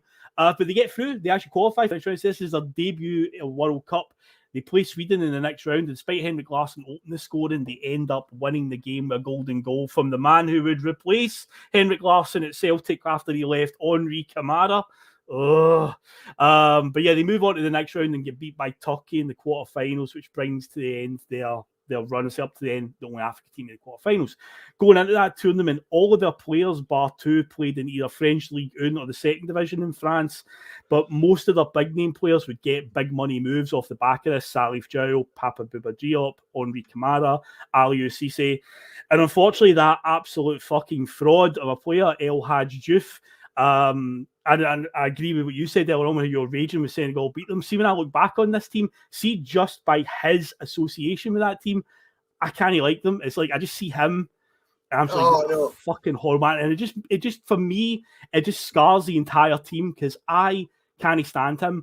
Like, to me, he's a guy that played to the masses, especially when he was at Rangers. But even before that, he goes to Liverpool, gets a big money move to Liverpool. So Robbie Fowler had left the season before to go to Leeds, and Robbie Fowler's a god on Merseyside, right? The number 9 shot is an iconic shot at Liverpool. He gets given the number 9 shot, El Hadj Diouf, and he was fucking useless. Absolutely fucking useless. Ends up at, Blackburn or something. I think he might have had another team after Liverpool before Blackburn. Ends up getting loaned to Rangers, and obviously we've got the whole thing with Scott Brown and El Hadj Diouf, but yeah, every time I look at him and I just think, fucking, we had the spitting incident, obviously, on the Celtic fan. The thing that started it all, we played them in the UEFA Cup in 2003. And for some reason, it's like, mate, there's no instance, El Hadj Diouf, where you're the good guy in this. You spat on a fan. Yeah, the fan might have, said, fuck off or whatever to him, but you fucking spat on the guy, you dirty knacker. It's like, what are you doing? You can't do that. And he's like, you're not the good guy at all. So he's always, like, every time I look back on this team, despite their heroics and that, and I just see him and I'm just like, nah, man, I just can't get behind you at all, man. And another thing I always laugh at, even though Rangers fans think they had the last laugh with that one, where he did the celebration back with the trophies and all that, and it's like, well, see, a year later, right, when Scott Brown was in the winning trophies with Celtic and captaining the team, beating teams like Barcelona in Champions League, El Hadj Diouf was playing the third tier of English football for Doncaster Rovers. So who really won that battle in the end? Ask yourself that one. But yeah, he just tarnishes everything about this team for me. When I just look at him, I'm just like, oh, you fucking fraud. So yeah, I agree. I think we probably share a similar opinion on this guy. Aye, I mean, how much airtime do we really want to give him? Do you know No, what I we mean? don't, It's we just don't, like he's a we don't. fanning. But Aye, you're right. that's- I mean, I think that Senegal team, they pissed me off because they ended up putting out Sweden as well. It's really upset me. But I think when you look at the rest of them, you know, a lot of good characters in that team, in the Senegal team, and aye, they were a bolt out the blue. Mm. But aye, just one of those things. El Hadj Diouf sadly plays for them, and he makes them instantly aside. You don't want to do well. Aye. He's got that ability. Just a bang average football. He done a couple of wee fancy step overs in games. He gets a big move to Liverpool, and he's absolutely shocking. So getting the number 9 shot, I'm like, nah, no chance. But yeah, they would set the tone because in years after that, we would see Ghana get to the quarterfinals. They would do it in 2010, only to have Luis Suarez cheat them out of it with a handball on the line. What's Chunk saying? Man's got to go, Chunks, mate. What a star, what a hero. What can you say, mate? What a guy. He's a staple of this bus, mate. Absolute staple, bringing all the power. But yeah, as I say, like, you know, teams going forward, the 2006 World Cup, we'd see teams like Togo qualify for their first World Cup and that. So African teams are getting stronger. Russell, do you think Pelly's words will ever come to fruition and we will see an African team win the World Cup eventually? Yeah, I don't see any reason why not at all. Yeah. I'll tell you one that always stands out for me. See, those 6 World Cup, Ivory Coast got to their first tournament in a game that I absolutely love. They played Argentina. I think I said it in the 98 one that we did, where I talked about Chile against Italy, where you get a team that's obviously got the big reputation, and they play a team who are just like no fear in them at all. So Ivory Coast, their first World Cup, they had Drogba up front, they had Didier Sikora, Yaya Toure, Kolo Toure, Emmanuel Abui. And mate, it's one of the most insane games. Like, Argentina won it 2-1, but they are made to work for it. Like, it's Ivory Coast just keep going at them. Endless amounts of energy, just dead exciting to watch. And I say Drogba is one of the best centre forwards I've seen in my life. Just like the way he plays it, and he was giving Argentina all sorts of hell. So yeah, I mean, if they keep producing players like that, you see Sadio Mane currently plays for Senegal. He's a world class talent, you know, and it's like they do produce them, and it could happen. It might involve having. I think it will happen. Yeah. Aye, it might involve maybe you've got to have another tournament on African soil, maybe to give that wee extra home advantage, but they are getting stronger all the time, and maybe Pelly's word to say they will come to fruition one day. But yeah, Senegal up to that point became the first African nation to make it to the quarterfinals, despite that horrible bastard that plays for them. But just on a quick side note before we move on, how nice was Nigeria's kit at this tournament with the neon green? Coloured. Minted. So you might notice that the badges up above are neon green yellow. You might notice that. We tribute, mate. We tribute. But interestingly, not the only team playing in a neon coloured jersey. I think Belgium had a neon red type colour. Yeah. Correct, Phil. Yes. You still had it, mate. But like, it's bizarre. It's like, to me, to be honest with you, it looks like a Dutch shirt. Yeah. And I think if you were Belgian, you'd be raging at that. That'd be like us cutting a bit with, like, you know, like a dark red away kit or something, like an England one. Do you know what I mean? Like, why would you be wearing a kit that resembles? I don't get it. Yeah. It's just so strange. But speaking of neon tops, just reminded me of that. I wanted to bring that up. Aye. I loved Nigeria's kit. They've got the neon green. It's from one says green and white, so instantly it appeals to any Celtic fans. But that one's different from any other Nigeria kit that's ever been. They've usually got dark green to go with the colour of the flag, but Nike, for some reason, that year felt compelled to go with a bright neon green. We will talk about Nigeria later on because in my favourite game, I've got a wee mention of them, but we'll get back to them soon. We'll move on, though, to the next talking point, and I think the team that pretty much defined the tournament, the whole story of the tournament, it all revolved around them pretty much going into it, and we're going to be talking about Brazil and everything that they did in this tournament because they were... This was a team akin to the teams of the 80s and the 70s, the ones that your dads would tell you about, you know, if you're like ages of me and Russell. My dad always waxes lyrical with the 1970 team, the 1982 team that had like Zico and Socrates and so forth. But the Brazil team going into this one had a terrifying front line, Russell, of R9 Ronaldo, Rivaldo, and Ronaldinho. It was scary for any defence to be coming up against that one. And also, I wonder if Russell's frozen because he hasn't really moved at any point in this screen next to me. I'll continue on anyway. I will push on, folks, while Russell sorts it out. But yeah, see, they're the team of the tournament. So when me and Russell first did the 94 one in this, we talked about the Dunga-led team that won the World Cup in 8 years before that. They're not really looked upon very fondly, I think, in Brazilian culture. Even though they won it and they had an explosive forward line with Bebeto and Romario, they seemed a bit more conservative, a bit more rigid 4-4-2 with two really exciting forwards. But this Brazil team, they set up with basically a sort of 5-3-2, a wing-back system. Roberto Carlos, they had Cafu going down the wings. You had guys like Gilberto Silva in the middle with, I think it was Kleberson, who would get a move to Man United. That was an interesting one. You had guys like Lucio at the back, Rocky Jr. Up front. I see you have Ronaldinho, Rivaldo, and Romario. Juninho was in this squad. He does come on in the final. He does indeed come on. But yeah, in terms of the starting 11, for this tournament, I've actually got it written down, Phil. So I had Marcos, Lucio, Edmilson, Rocky Jr., Roberto Carlos, Cafu, Kleberson, Gilberto Silva, Ronaldinho, Rivaldo, and Ronaldo. But the three R's up front would write all sorts of history, all sorts of headlines in this tournament, all for differing reasons, which we're going to go through now. So, yeah, Brazil are in a group with Turkey, Costa Rica, and China. That is their group for this one. Being this team of Brazil standards, that's a pretty favourable draw. Then again, Brazil would fancy their chances against anybody. But yeah, when you look at that draw on paper, you're like, yeah, I think they're going to have very little trouble. But then again, in the first game, Turkey did cause them a little bit of trouble. It's they scraped through a 2-1 win, although Ronaldo does get a goal after being written off going into the tournament by many, many critics.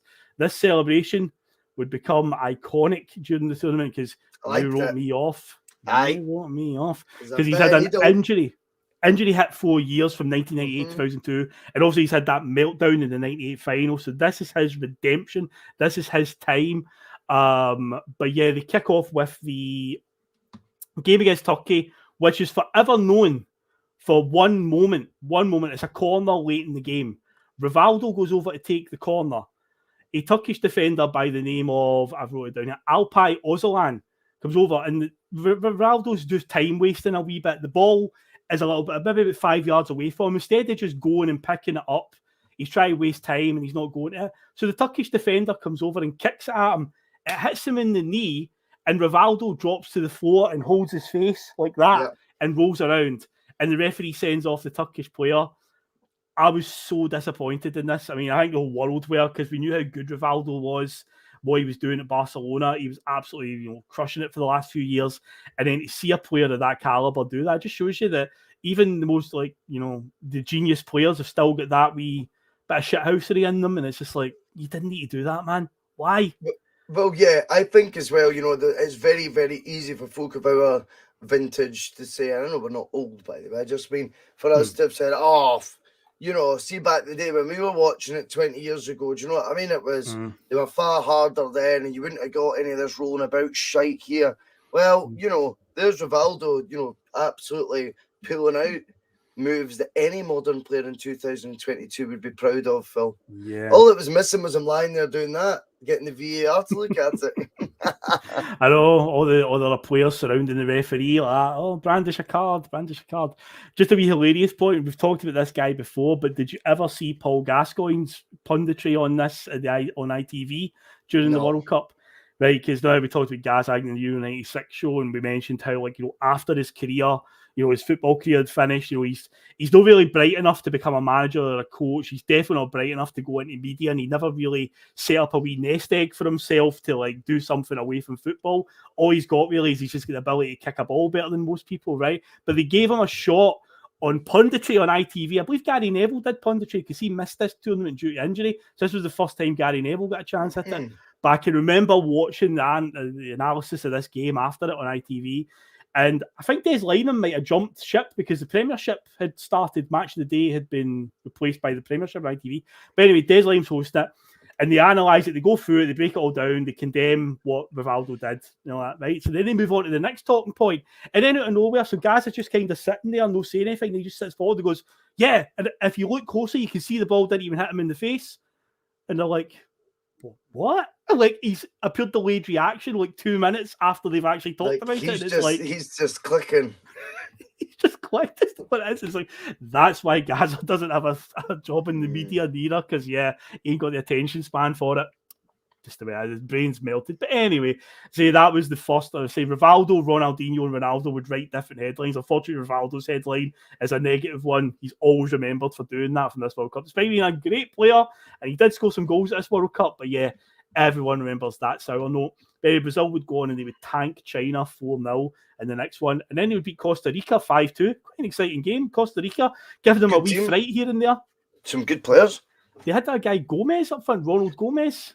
He was quite a wee tricky player. Paulo Wanchop, obviously. Of course. Paulo, yes, they did indeed. But by this point, once they finished the group stage, Ronaldo is on 4 goals at this point, keeping track of it. So they go into the second round and play Belgium, beating them 2-0. Ronaldo now goes on to 5 goals. But then they go to the quarterfinals, and it's time for the big game with England. Now, England take the lead quite early in the game for Michael Owen. I think it might be Lucio makes a mistake. He misjudges a ball. It's Lucio.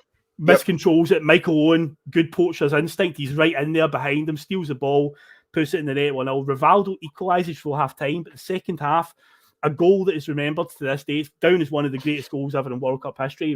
Brazil have got a free kick, maybe about 35 yards out. Ronaldinho's standing over it. He's eyeing it up. It's one of the ones when you look at it, you're like, he's probably going to just try and bend it here towards the back post, just kind of look for a runner at the back post for a header.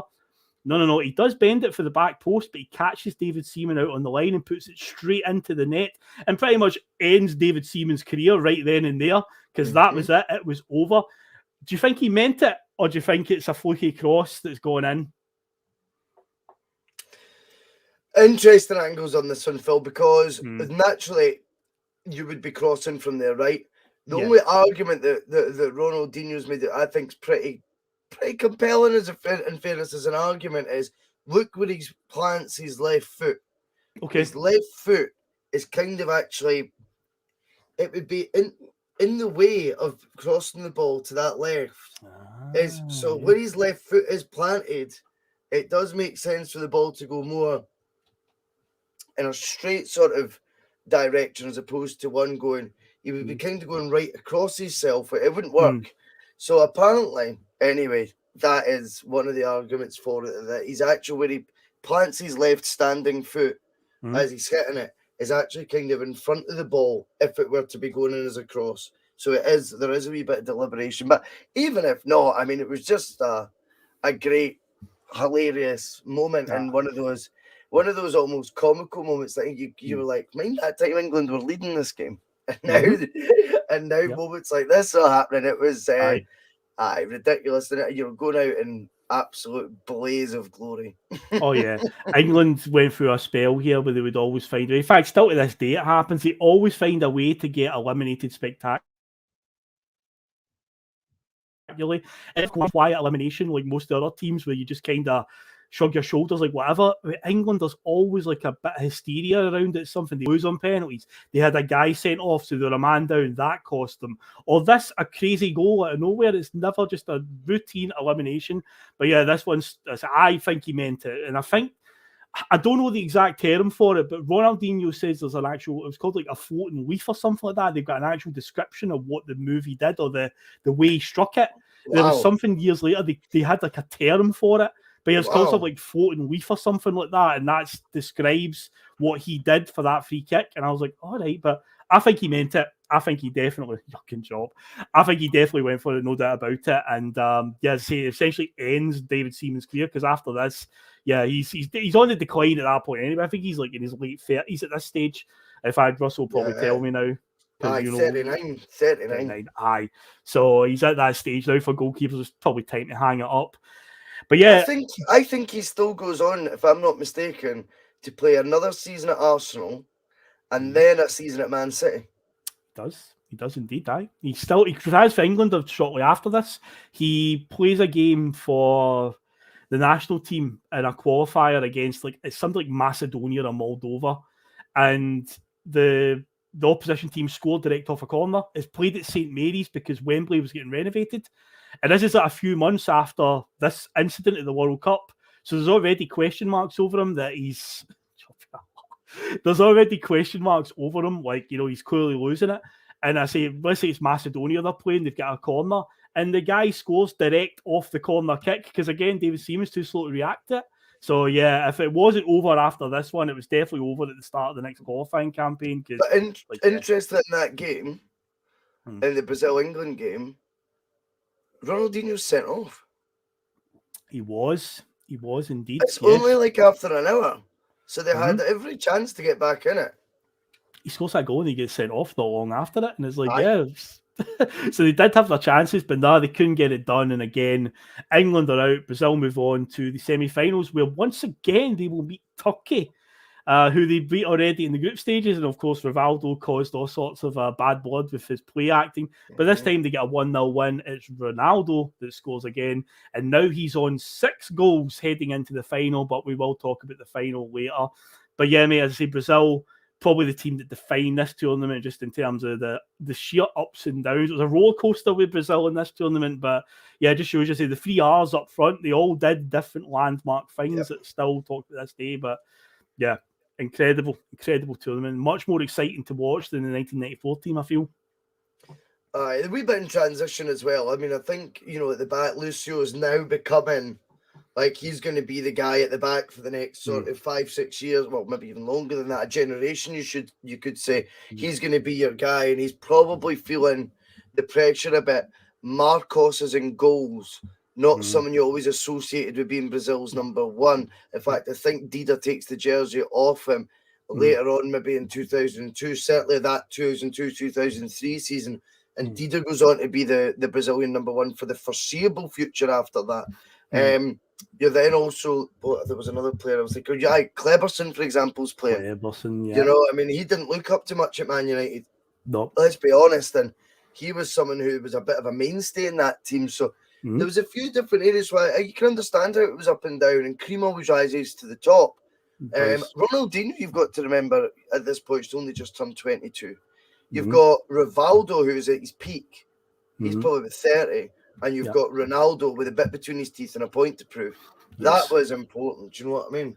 But I think the fact it was a bit rocky, particularly when you've got Scolari in charge as well. Big Phil Scolari, yep. Do you know what I mean? Indeed. So we'll move on now to the biggest and most controversial topics at the start of the show. So this is a very controversial World Cup. I can remember at the time the outrage around it, but obviously years later, hindsight being a wonderful thing, and the growth of the internet, YouTube, all these rabbit holes and conspiracy videos and stuff you can watch. Doing my research for this, I was like, wow, this runs a lot deeper than I thought. So without a doubt, the biggest story at the 2002 World Cup is South Korea, one of the host nations, who I mentioned at the start. Get on Mastermind. I mentioned at the start, right? South Korea at this point have been to 4 World Cups and haven't won a single game. But we have talked about in the Bustalgia World Tour so far, we've talked about host nations, England at Wembley, for instance. Being a host nation, it does give you that extra power. But South Korea went from World Cup minnows, not winning a single game, to taking some significant scalps at this tournament. On one hand, it's a feel-good story. On another hand, when you dig a wee bit deeper, there might be more to this. There might be something sinister behind it. We'll obviously go over it just now. So I'll tell you the black and white of it. If you're just a neutral that happens to decide one day, you're a youngster, you decide to look up on Wikipedia what happened in the 2002 World Cup, and you just see the tournament brackets and see how it all went, you might read and go, oh, wow, South Korea did get a tournament. So here's a black and white without knowing all of the murkiness behind it. Here is what happened for the host nations. They are drawn into a group with Poland, Portugal, and the USA. Now, South Korea, not won a game up to this point, go undefeated in their group. They beat Portugal, they beat Poland, and they draw with the USA. So already they've taken a big scalp, and Poland are a decent enough team, and so are the USA. So they've went undefeated. But again, the host nations, Portugal, they've not quite made that golden generation yet that they talk about. But you've got guys like Figo in the team and stuff like that. They're not exactly unknowns. But yeah, they managed to get a victory there. So they beat Poland and draw the USA. They go into the second round and play Italy, one of the biggest and most successful teams in World Cup history. And they beat them with a golden goal. But again, if you're just looking at it in face value, you go, well, it happens.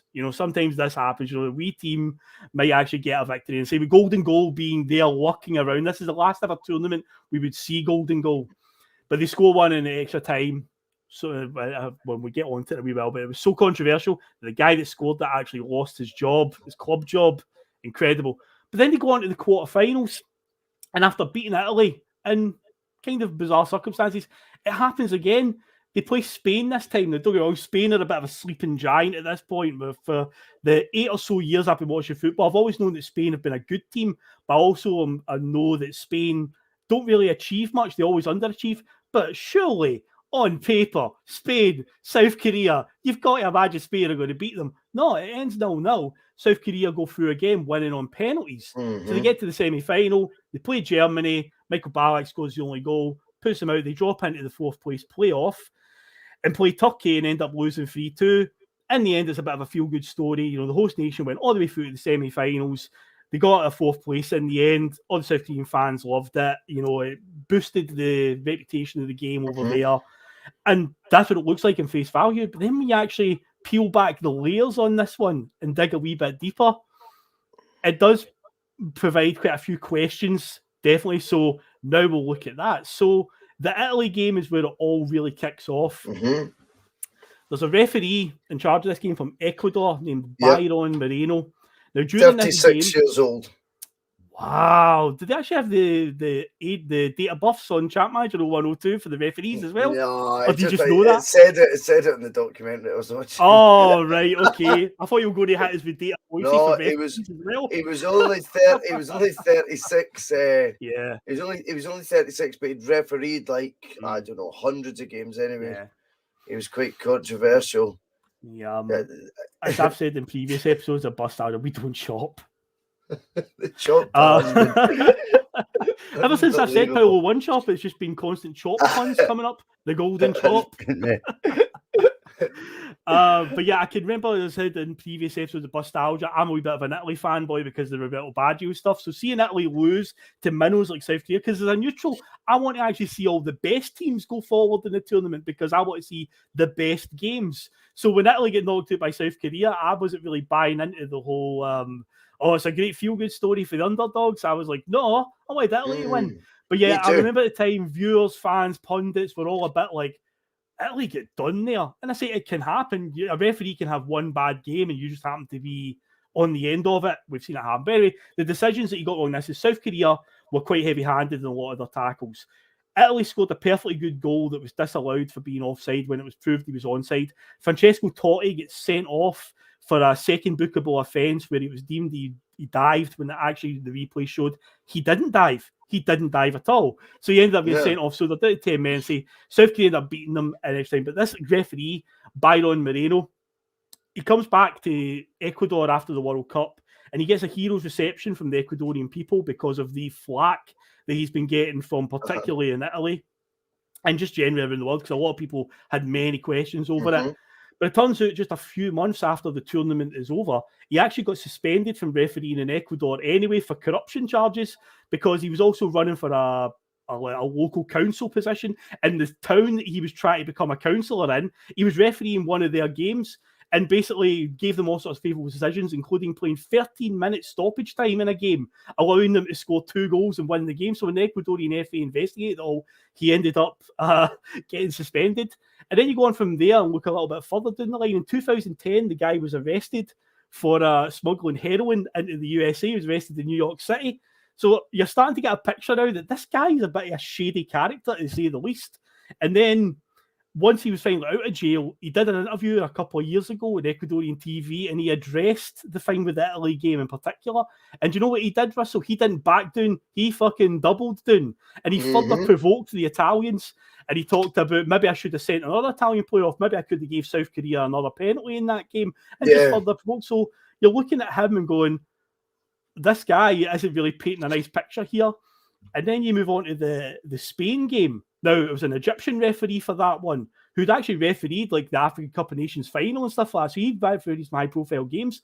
But the decisions in that one are bizarre as well.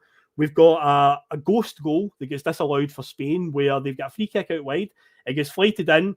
It hits off the back of a South Korean player. It goes into the net. And the referee disallows it for a shot pull, which never is seen. And then later on in the half, Joaquin, who's still playing football to this day for Real Betis. Yes.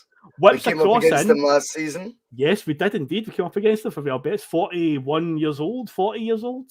Russell, you're the Mr. Dates man. With You'll 41 know. this year. It 41 was this 40 year. when we played him. Yep. There you go. Joaquin whips a cross in, and Fernando Morientes heads it into the back post, and the linesman flags for the ball going out of play. The replay show it's clearly still in. That's right. So that's 2 games in a row where they've had absolute clanger decisions go their way, South Korea. And then, see, the tournament goes down the way it is. There was a lot of questions around it, but things obviously died down. And to be honest, Italy go and win the next World Cup, and then Spain just go and conquer everybody at the end of that decade and just win 3 tournaments in a row. So maybe they forgot, but maybe that lit a fire under them. But somewhere around about 2015, things flared up again where you start to ask more questions about what really happened in 02. When I mentioned it on an old episode of Bustalgia, the 94 episode, where I talked about FIFA's corruption, where the FBI, America soccer isn't even the number 1 sport there, but the FBI ended up investigating FIFA for the corruption. All sorts of arrests are made for like bungs and bribery and money laundering and favors from FIFA to like smaller market stuff like that. And Michel Platini gets arrested, Sepp Blatter's arrested, but one of the big head honchos at FIFA that was arrested was a guy named Jack Warner, who was from Trinidad and Tobago, and one of his jobs at FIFA was he was in charge of delegation of referees at World Cup games. And when you hear all that, you add up how mucky Byron Moreno was, and you look back at the decisions and how it all went, you've got to ask yourself, what really did happen there, Russell? Was that above board, or was it just a freakish set of circumstances that just happened to go South Korea's way? Well, I think there is 2 sides to look at it, because obviously you're going to be thinking deep down, like, Italy, that team is an iconic team. It just rolls off the tongue. All the players are just so world class at that stage. But then you've got to be thinking, at the same time, why can't we give credit to a team that's managed to put two of these great teams out? So they're not faking it anymore as such either, Phil. Because you could say, well, 2 teams. However, I watched a conspiracy film on it today, and I was a wee bit surprised when you see the refereeing performances. Now, the one against Italy struck you because he was so lenient. There was it was very much Scottish Cup semi-final-esque. Yeah. Whereas there's an abundance of fouls. I'm not going to say the worst fouls ever, although there was one elbow that the South Korean boy goes to do that you're like, wow, that's not obviously been seen at all. But what he was doing was letting every sort of cynical foul around the halfway line just go. No one's getting a booking. And that then exaggerates then or enhances South Korea's, sort of, what's the phrase I'm looking for? It sort of seems to encourage, shall we say, their then efforts at, well, this sort of side it seems to be working, because we're kind of going here. Yeah. We're getting off it scot-free, but we're breaking up attacks really sort of, with sort of ease. I keep laughing at these chop puns. I need to stop. I don't even know how we're all talking about chops. Chop of the pops. Well done. Honestly. It's got stupid. I just need to get it out of my system. Just idiots, man. Love it. But I know. I don't even know how it's all started. Do you know what I mean? Power one chop. I know. Even one chop is all it takes, mate. As Dua Lipa once sang. One chop is all it takes. I mean, the South Korea stuff does seem a wee bit ridiculous when then you get to the Spain game, and it's not a case of all the fouls and things now. It's a case of 2 disallowed goals. Yep. Both seem okay. Yep. Perfectly fine. Yeah.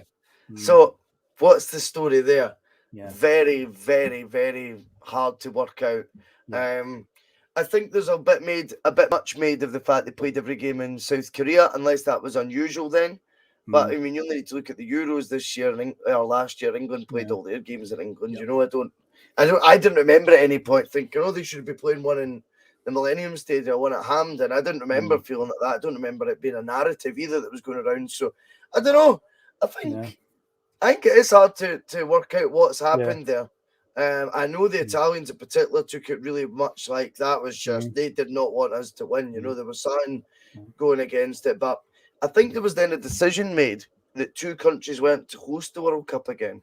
That was right, and then they took that rule away and allowed the 2026 World Cup is the USA, Canada, and Mexico are going to host it as a joint bid. So they brought it back again because at the end of the day, money talks, man, and that's what FIFA's all about: corruption and money. But it's interesting as well that the guy that scored for Korea, AHN, he played for Perugia, who are an Italian team. He had his contract torn up the very next day, to which the Perugia chairman said, "I will not pay anyone who's taken part in such wide-scale corruption," which for an Italian team is pretty fucking rich. And I'm so sure you'll know this as well, Russell, being a champ manager player. Do you know that Perugia also had Colonel Gaddafi's son on their books? Yeah, that is funny, isn't it? I remember one of my mates said to me, because it was like champ manager 01, it was remember that era, and he went, "Do you know that Colonel Gaddafi's son plays for an Italian team?" He found him in champ manager one day, just going through the squads. Ridiculous. Aye, it was Perugia. But the chairman of Perugia was like, "I will not pay anybody involved in such wide-scale corruption." So yeah, he had his contract torn up, and he was fired from on the spot essentially. But yeah, the cynics to this, because every time a conspiracy theory does present itself, you'll also have people say, "Well, why? What was the end game here?" And I can totally see where they're coming from, because it's like, well, if you're going to manipulate it for Korea to go that far, why stop at the semi-final? Like, why not try and, if you're going to do that, why not take it all the way? The theory is, again, the most popular theories for people that believe in this is they wanted to improve the game in that market. Like, that's an untapped market at that point. So keeping Korea in the tournament for as long as possible, because if you get into the semi-finals, at the very least, they're going to play the third place playoff. They're going to be in for the longest possible time. So they get them all the way to the semis, and then suddenly the favour stopped, and they were allowed to choppadoms and spiced onions. Well done. I had to get involved, mate. But yeah, it's they've got to the semi-final. They've lost to Germany around the fourth playoff, so they are in the tournament for the longest possible time, which improves the interest in the area. The fans are staying invested in it right to the end. And yeah, I mean, Korea now, look at the players like John Min Song and stuff like that. Like they have good players, but they've gotten better from that point on, because there's a lot more investment now in that region. Of course, but of course, the prize money would have been bad for making semi-final stage, Phil. Let's be honest. Which, in theory, if you're going to go along with it, that seems kind of feasible. You can kind of understand, because again, FIFA's all about money. But the other one, the more sinister theory, is Sepp Blatter had taken over as the president at that point of FIFA. And Germany were on that side of the draw. And who were the two big powerhouse teams on that side of the draw? Spain and Italy. And South Korea take them out, then suddenly the favour stopped when they played Germany in the semi-final. How convenient. Sepp Blatter's country get to the final. There you go. So that was one of the more darker fees with it. But when you do dig into it and go down those rabbit holes, you're like, Jesus Christ, it's all around this Ecuadorian referee, Moreno, because he is a very unsavoury character, it seems. And then you're like, he could have been swayed. He could have been bent and corrupted. Oh, it does. It makes you wonder. It really does. So I think so. I think so, definitely. There's definitely for that. Man. But yeah, that was the dark side of the 2002 World Cup. But now we'll do a wee bit of our favourite game and favourite goal, or just a game we just want to bring a bit of focus to. Because when I looked back on this one, I don't think this tournament's got many great games that I remember, but I remember a lot of moments, iconic moments and goals. But as a game as a whole, I was kind of struggling. But one that I just want to bring it up just because we need a reason to talk about him. He's on the thumbnail. Henrik Larsson is at the peak of his powers at this point. You know, and again, you're still hearing the whispers from down south. Oh, he can only do it in Scotland. So again, you just love it that he's able to do so. They played Nigeria in the group stages, and I believe it's Shakhtar Donetsk. This boy played for Julius Agahoua. Was it him? Nigerian striker? Yeah. He scores the opener. Scores the opener and does about 8 somersaults, like one after the other, really quick. And it's like, holy shit, man, he must be so dizzy. But it was a brilliant example though, of a player that I've known about by that point for a year, because he's so good in that version of Championship Manager. Do you know what I mean? Yeah. And then it's like, see, they were right again. There he is, scoring at the World Cup. Right. Well, Henrik Larsson decides, nah, we can't have that. Nigeria beating us 1-0. The first goal he scores in this is fantastic. Great bit of quick footwork. Bamboozles the Nigerian defender, actually puts him on his arse, and then just sort of toe pokes it past the goalkeeper. Yeah, and this brilliant. is Baldy Larsson, proper Bald Larsson. Like I see people on Twitter describe Scott Brown when he's got a war baldy, they call it, where he's totally shaved. There's not like a bit of hair on him.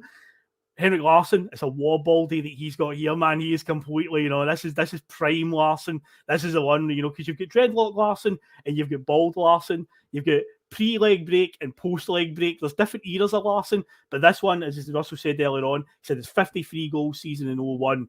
02 season, you said, was it 42 goals he scored? I think it was that.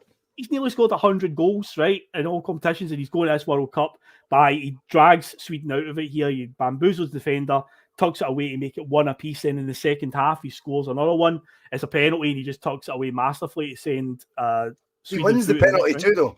He does win it. It's a foul on him, yep. And it's another Chapman player, Ifeanyi Udeze, who pulls it back. Udeze, who does the pullback on him, eh? Mate, this game's full of chat managers because Taribo West would have been playing, and of course, anyone that plays chat manager 0102 knows the best player to sign right at the start of the game. Taribo West on a free transfer, right there, those green dreadlocks. What a guy! But yeah, that was like my sort of vote for the favourite game, just because again we've got to get a Larsson mention in there. He's all over tournaments at this stage. He is everywhere. Lundberg, Mjalby, Hedman, Larsson, all guys with Celtic connections there. And as for my favourite goal, I describe this goal as the best goal you have never seen. That's what I think of, because it's so under the radar. Russell, I was talking to you about it the other night. So in a completely nondescript group game between Denmark and Uruguay, right? The game ends 2-1 to Denmark, but Uruguay score one of the best goals. I say you've probably never seen it because it was so under the radar. It was a game you probably didn't even pay attention to when it was on. So it's a corner. Unbelievable goal. Alvaro Recobar goes over to take the corner. Inter Milan talisman goes over and takes it. Outswinger with his left foot. Danish defender gets it and heads it out. A player named Garcia, I believe Pablo Garcia, chests the ball down, takes one touch, does 3 keepy-ups in a row, 1, 2, 3, and then volleys it over to a guy named Dario Rodriguez. Just tees it up for him.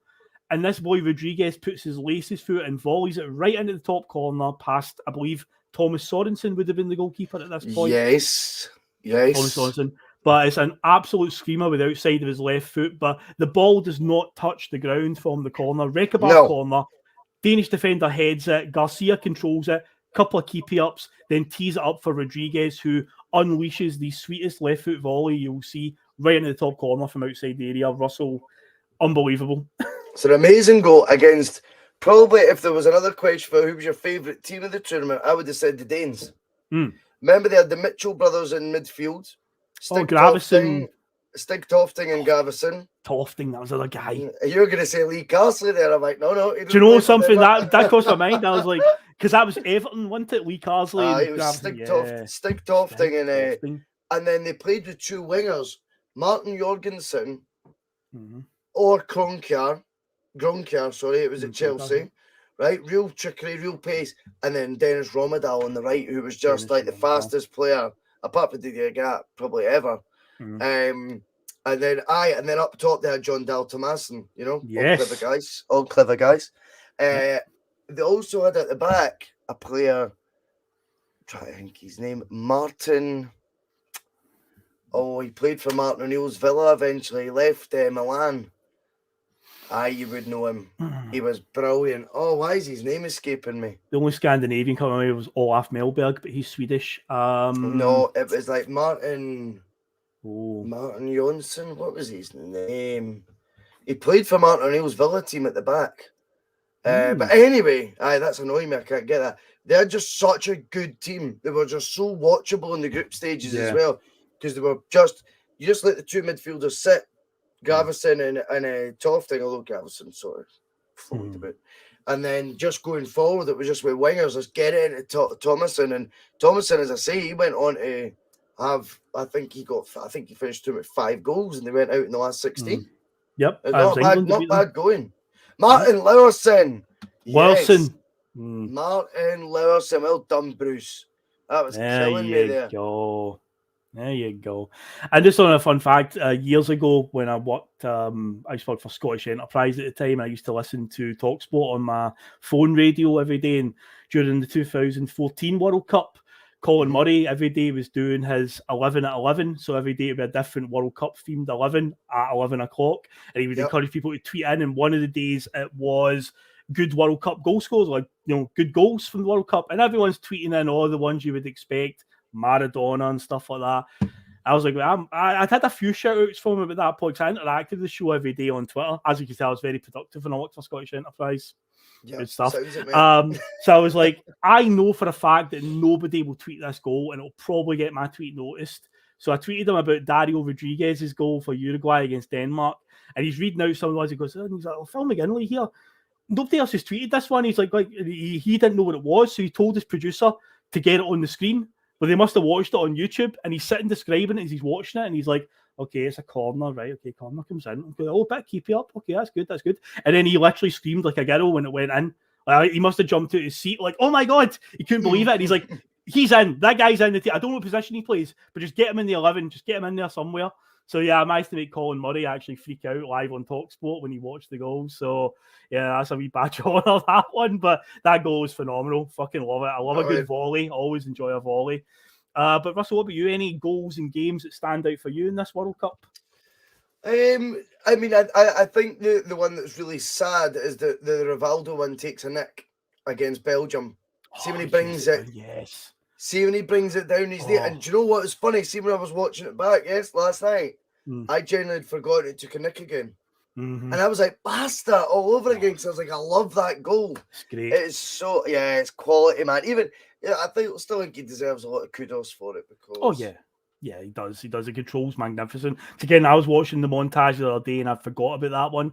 And again, you see the control at first, you're like, oh, it's vintage Rivaldo. That's what he does. And then you see it behind the goal and you're like, fuck, we tiny deflection.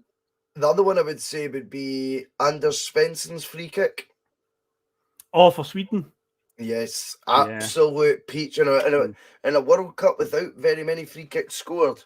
And the movement he gets on that ball, that is frightening. I think that was against. Who was that against? It would be Argentina. England, Argentina, or Nigeria. Argentina. Actually beat Argentina. Actually get knocked out in the group stages. Speaking of claim to fames, before that World, I mean, this is not a claim to fame really.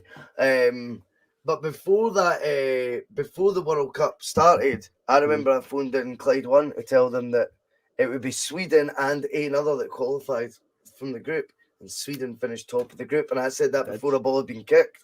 And obviously it was because I was phoning to tell Derek Johnson why. Do you know what I mean? Henrik Larsson's going to be in the team, and I was thoroughly enjoying being such a conniving little. How old is it? 14. By the way, out of the blue, I just remembered something. Remember at the start of the show, we were talking about how Scotland blew it against Belgium. We'll try and remember the Belgian player that scored. Van Boyten. Daniel he played for Bayern Munich. Big tall guy. Yeah. Linked with Celtic heavily. Aye. Linked with Celtic heavily about when he was about 31, 32. Linked with Celtic heavily. I wonder if it's maybe he's the one that it deflects off of with the Rivaldo goal, and that's why it came back into my head all of a sudden. I went, Van Boyten. That sounds about right. Centre back for Belgium, big tall guy. See, Scotland for some reason left him unmarked at a set piece, and he scored.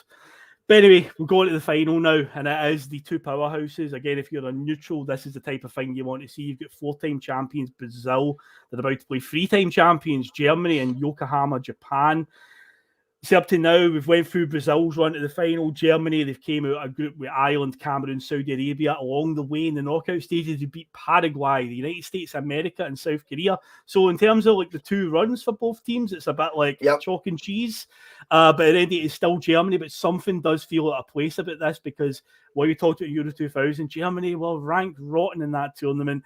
We know very well that they're going through a rebuilding process, but somehow the Germans have found a way. Yes, okay, their run does look a lot more favourable than Brazil's, but at the end of the day, it's still Germany, still Brazil. You'd expect it to be a good one.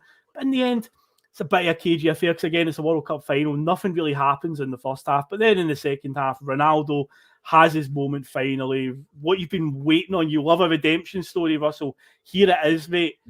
Ronaldo scores the 2 goals. What a feel-good moment, because again, going back to what happened to him in 1998 and the way the meltdown happened, what a feeling it was to see him finally do it at this stage, this moment. It was just set up for him so well. Yeah, it was so funny with the final as well, because you're saying about Germany, they weren't the normal Germany, and you're right, for more reasons than one. One of the reasons for that is because they were in the worst Germany shirt I can remember. It's very played. Yeah. So shy. Germans have always got one of the smartest kits. Mm-hmm. You know, they always have a smart Adidas kit, and this is just so bland. Mm-hmm. It's unbelievable. Also, that's interesting about the final, of course, with Ronaldo is he does that hairstyle. Remember, he shaves the triangle into the front, which was just absolute madness, because if that backfires on him, that's 2 finals in a row.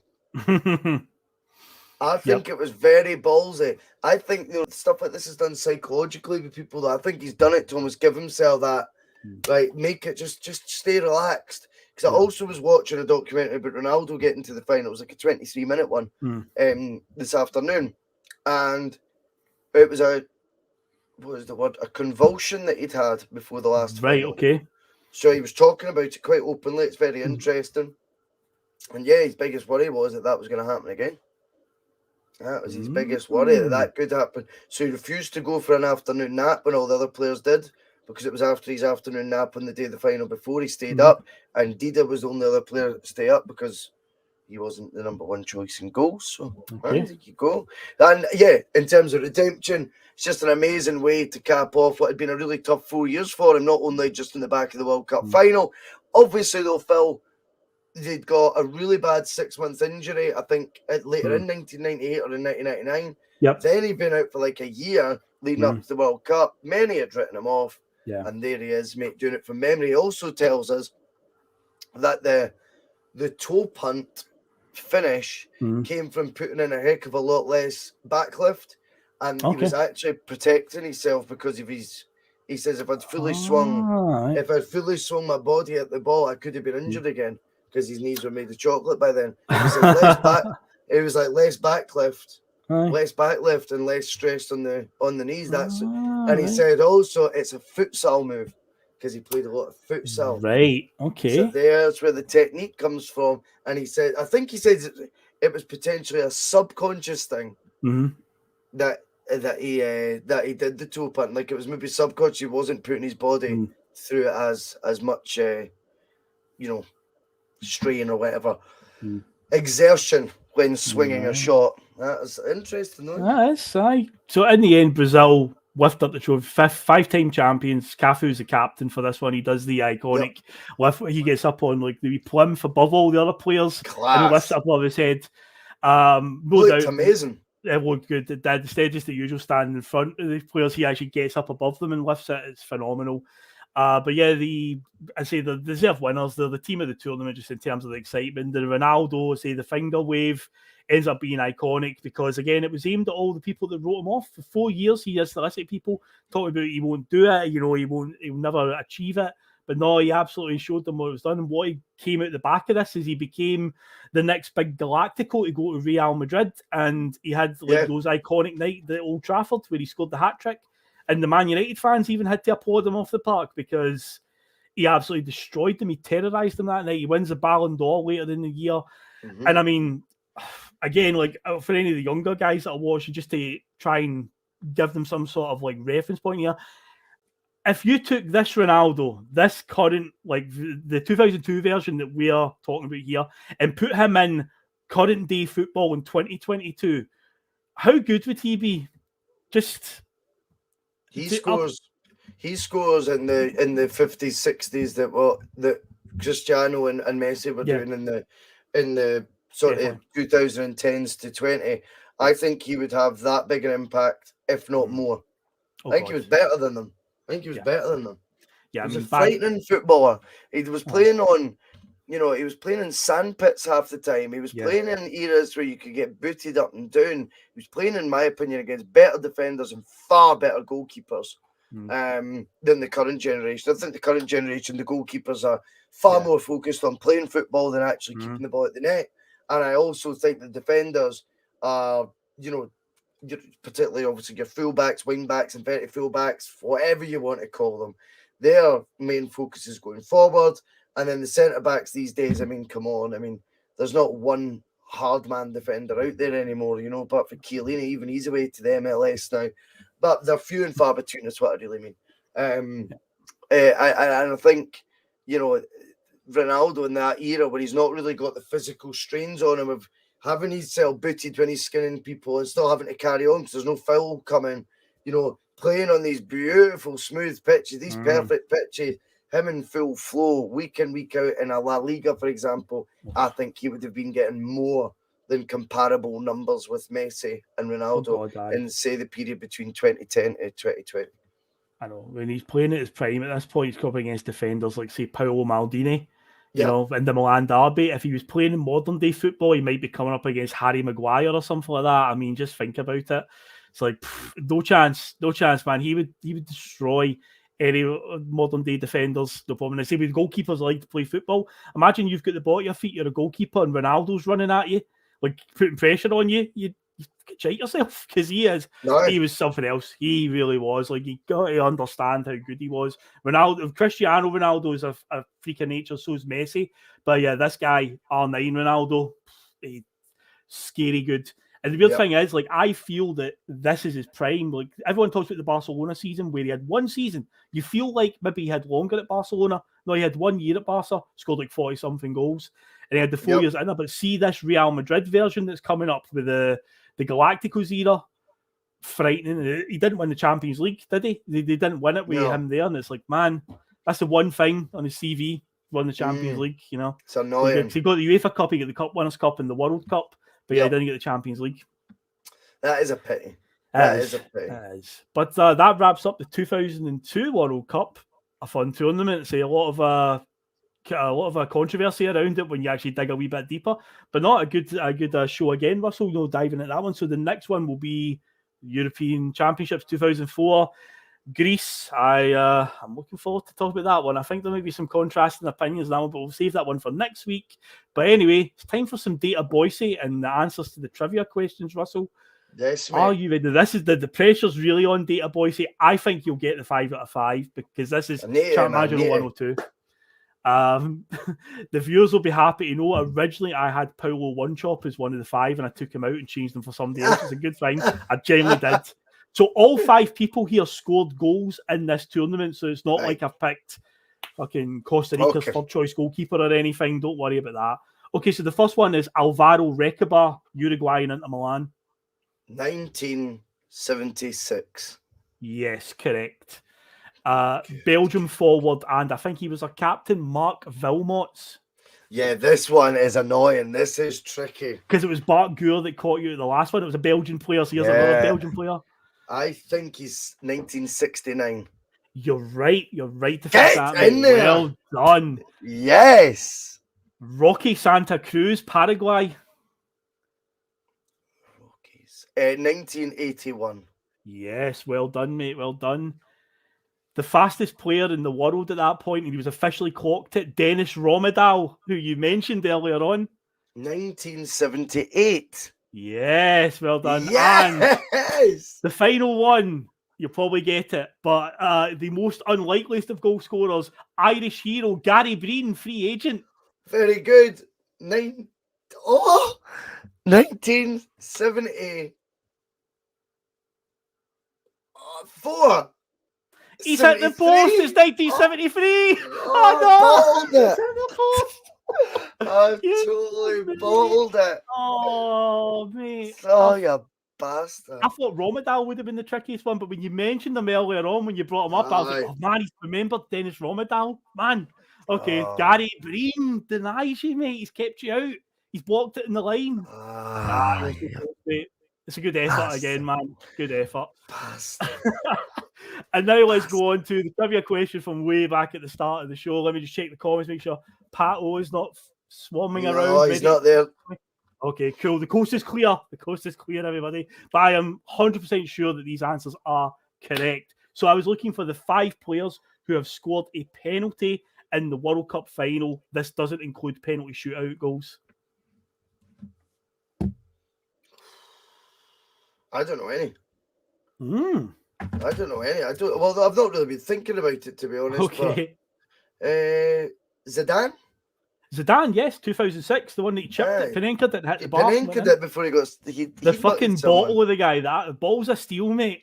So the big cojones. He was in a mad mood that day. He was in a mad mood that day. Was on a mad one, mate. Aye. But yeah, Zidane is correct, yeah. Is your man Baggio? No. I was He wondering scored if he penalties maybe... at World Cups, but he didn't score one in the final. Yeah.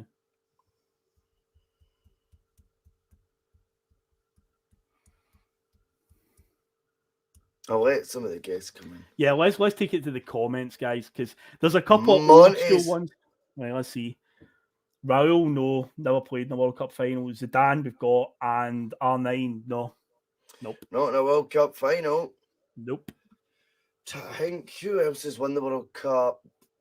Germany won it. What is it? When did they win it? 2014. There's 2 German players out of the 5. Closer? No. Matthias? No. Oof, mate, you've hit the post there with that one, by the way. Klinsmann? No. You're in the right era, though, mate. You're there. Sammer? No. Effenberg? No. The right era? The right era, mate. Yep. Bierhoff? No. Ah, fuck. 90s Germany. It's actually the 1990 World Cup, but you'll know this guy because he took all their set pieces, even though he was a defender.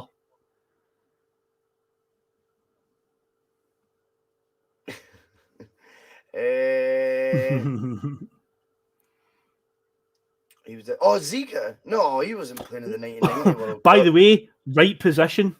Ziga was a left back. This guy's a left back. Jurgen Kohler? No. Do you want to know that one? I don't think anyone in the comments. Oh, wait. Bring up Monty's most recent one. Andreas Bremer. Left back for Germany, 1990 World Cup. He scored the winner against Argentina. But yeah, he struck all the penalties. Yep. Now, what year is the other German one? The other German one is the 70s. I was thinking if Patrick McLaughlin and Monty and Pato were in the comments, then they would be quite good with this one. Yeah. The players I think you'll have heard of, but it's obviously way for time. You've got to just know from archive footage, really.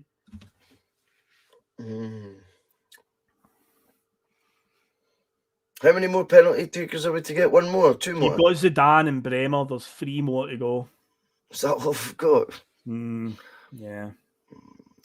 Let's have a wee look at the comments and let's see what we've got. So Bremer, we've seen, yep. Rudy Voller's not one of them. I can tell you that. I see Rudy Voller's name there. He isn't one. Rummenigge, Karl-Heinz Rummenigge didn't. Not Philip Lahm, not Schweinsteiger, not. Müller, no. Torres? No. Do you want me to give you a clue on the most recent one? Go for it. Out of the 5. It's from the last World Cup final, 2018. VAR awarded it. It's the only penalty being awarded for VAR in the World Cup final. Well, because it was the only World Cup with VAR. That was Croatia. Against France. Yep. Pogba. That celebration. Griezmann. Antoine Griezmann scored the penalty. Yeah, so we've got Griezmann and Zidane. There's 2 Frenchmen, 2 Germans, and a Dutch player of the 5. Dutch. So that must be 2010. No. Way before. Total Football leader. Wow. Cruyff? It's not Cruyff, but it's another Johan that plays for the Netherlands that year. Need to get the comments, mate. I think they'll probably know now. Let's have a wee look. Patrick McLaughlin, I don't know what you've been doing. He's missed both questions. Patrick, there are 5 players that have scored penalties in the World Cup final, not including penalty shootout ones. I'm looking for the 5 players. No, it's not Müller, but you're the right team. That is the correct German team. Nieskens, yes, Johan Nieskens. There's 2 Johans that played for the 1974 Dutch team. Johan Cruyff and Johan Nieskens. Donny. Well done, Donny. Yes.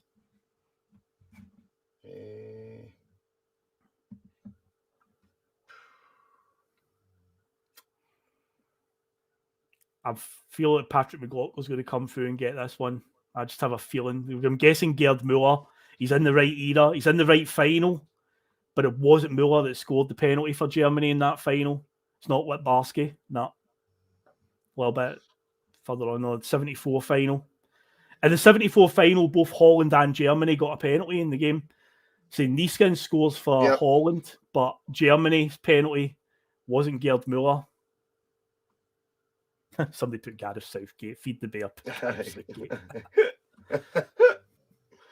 Oh, I don't know. The one night where Pat O's not in the comments to critique my quiz and everyone's toiling, mate. What's going on? I've not got a clue.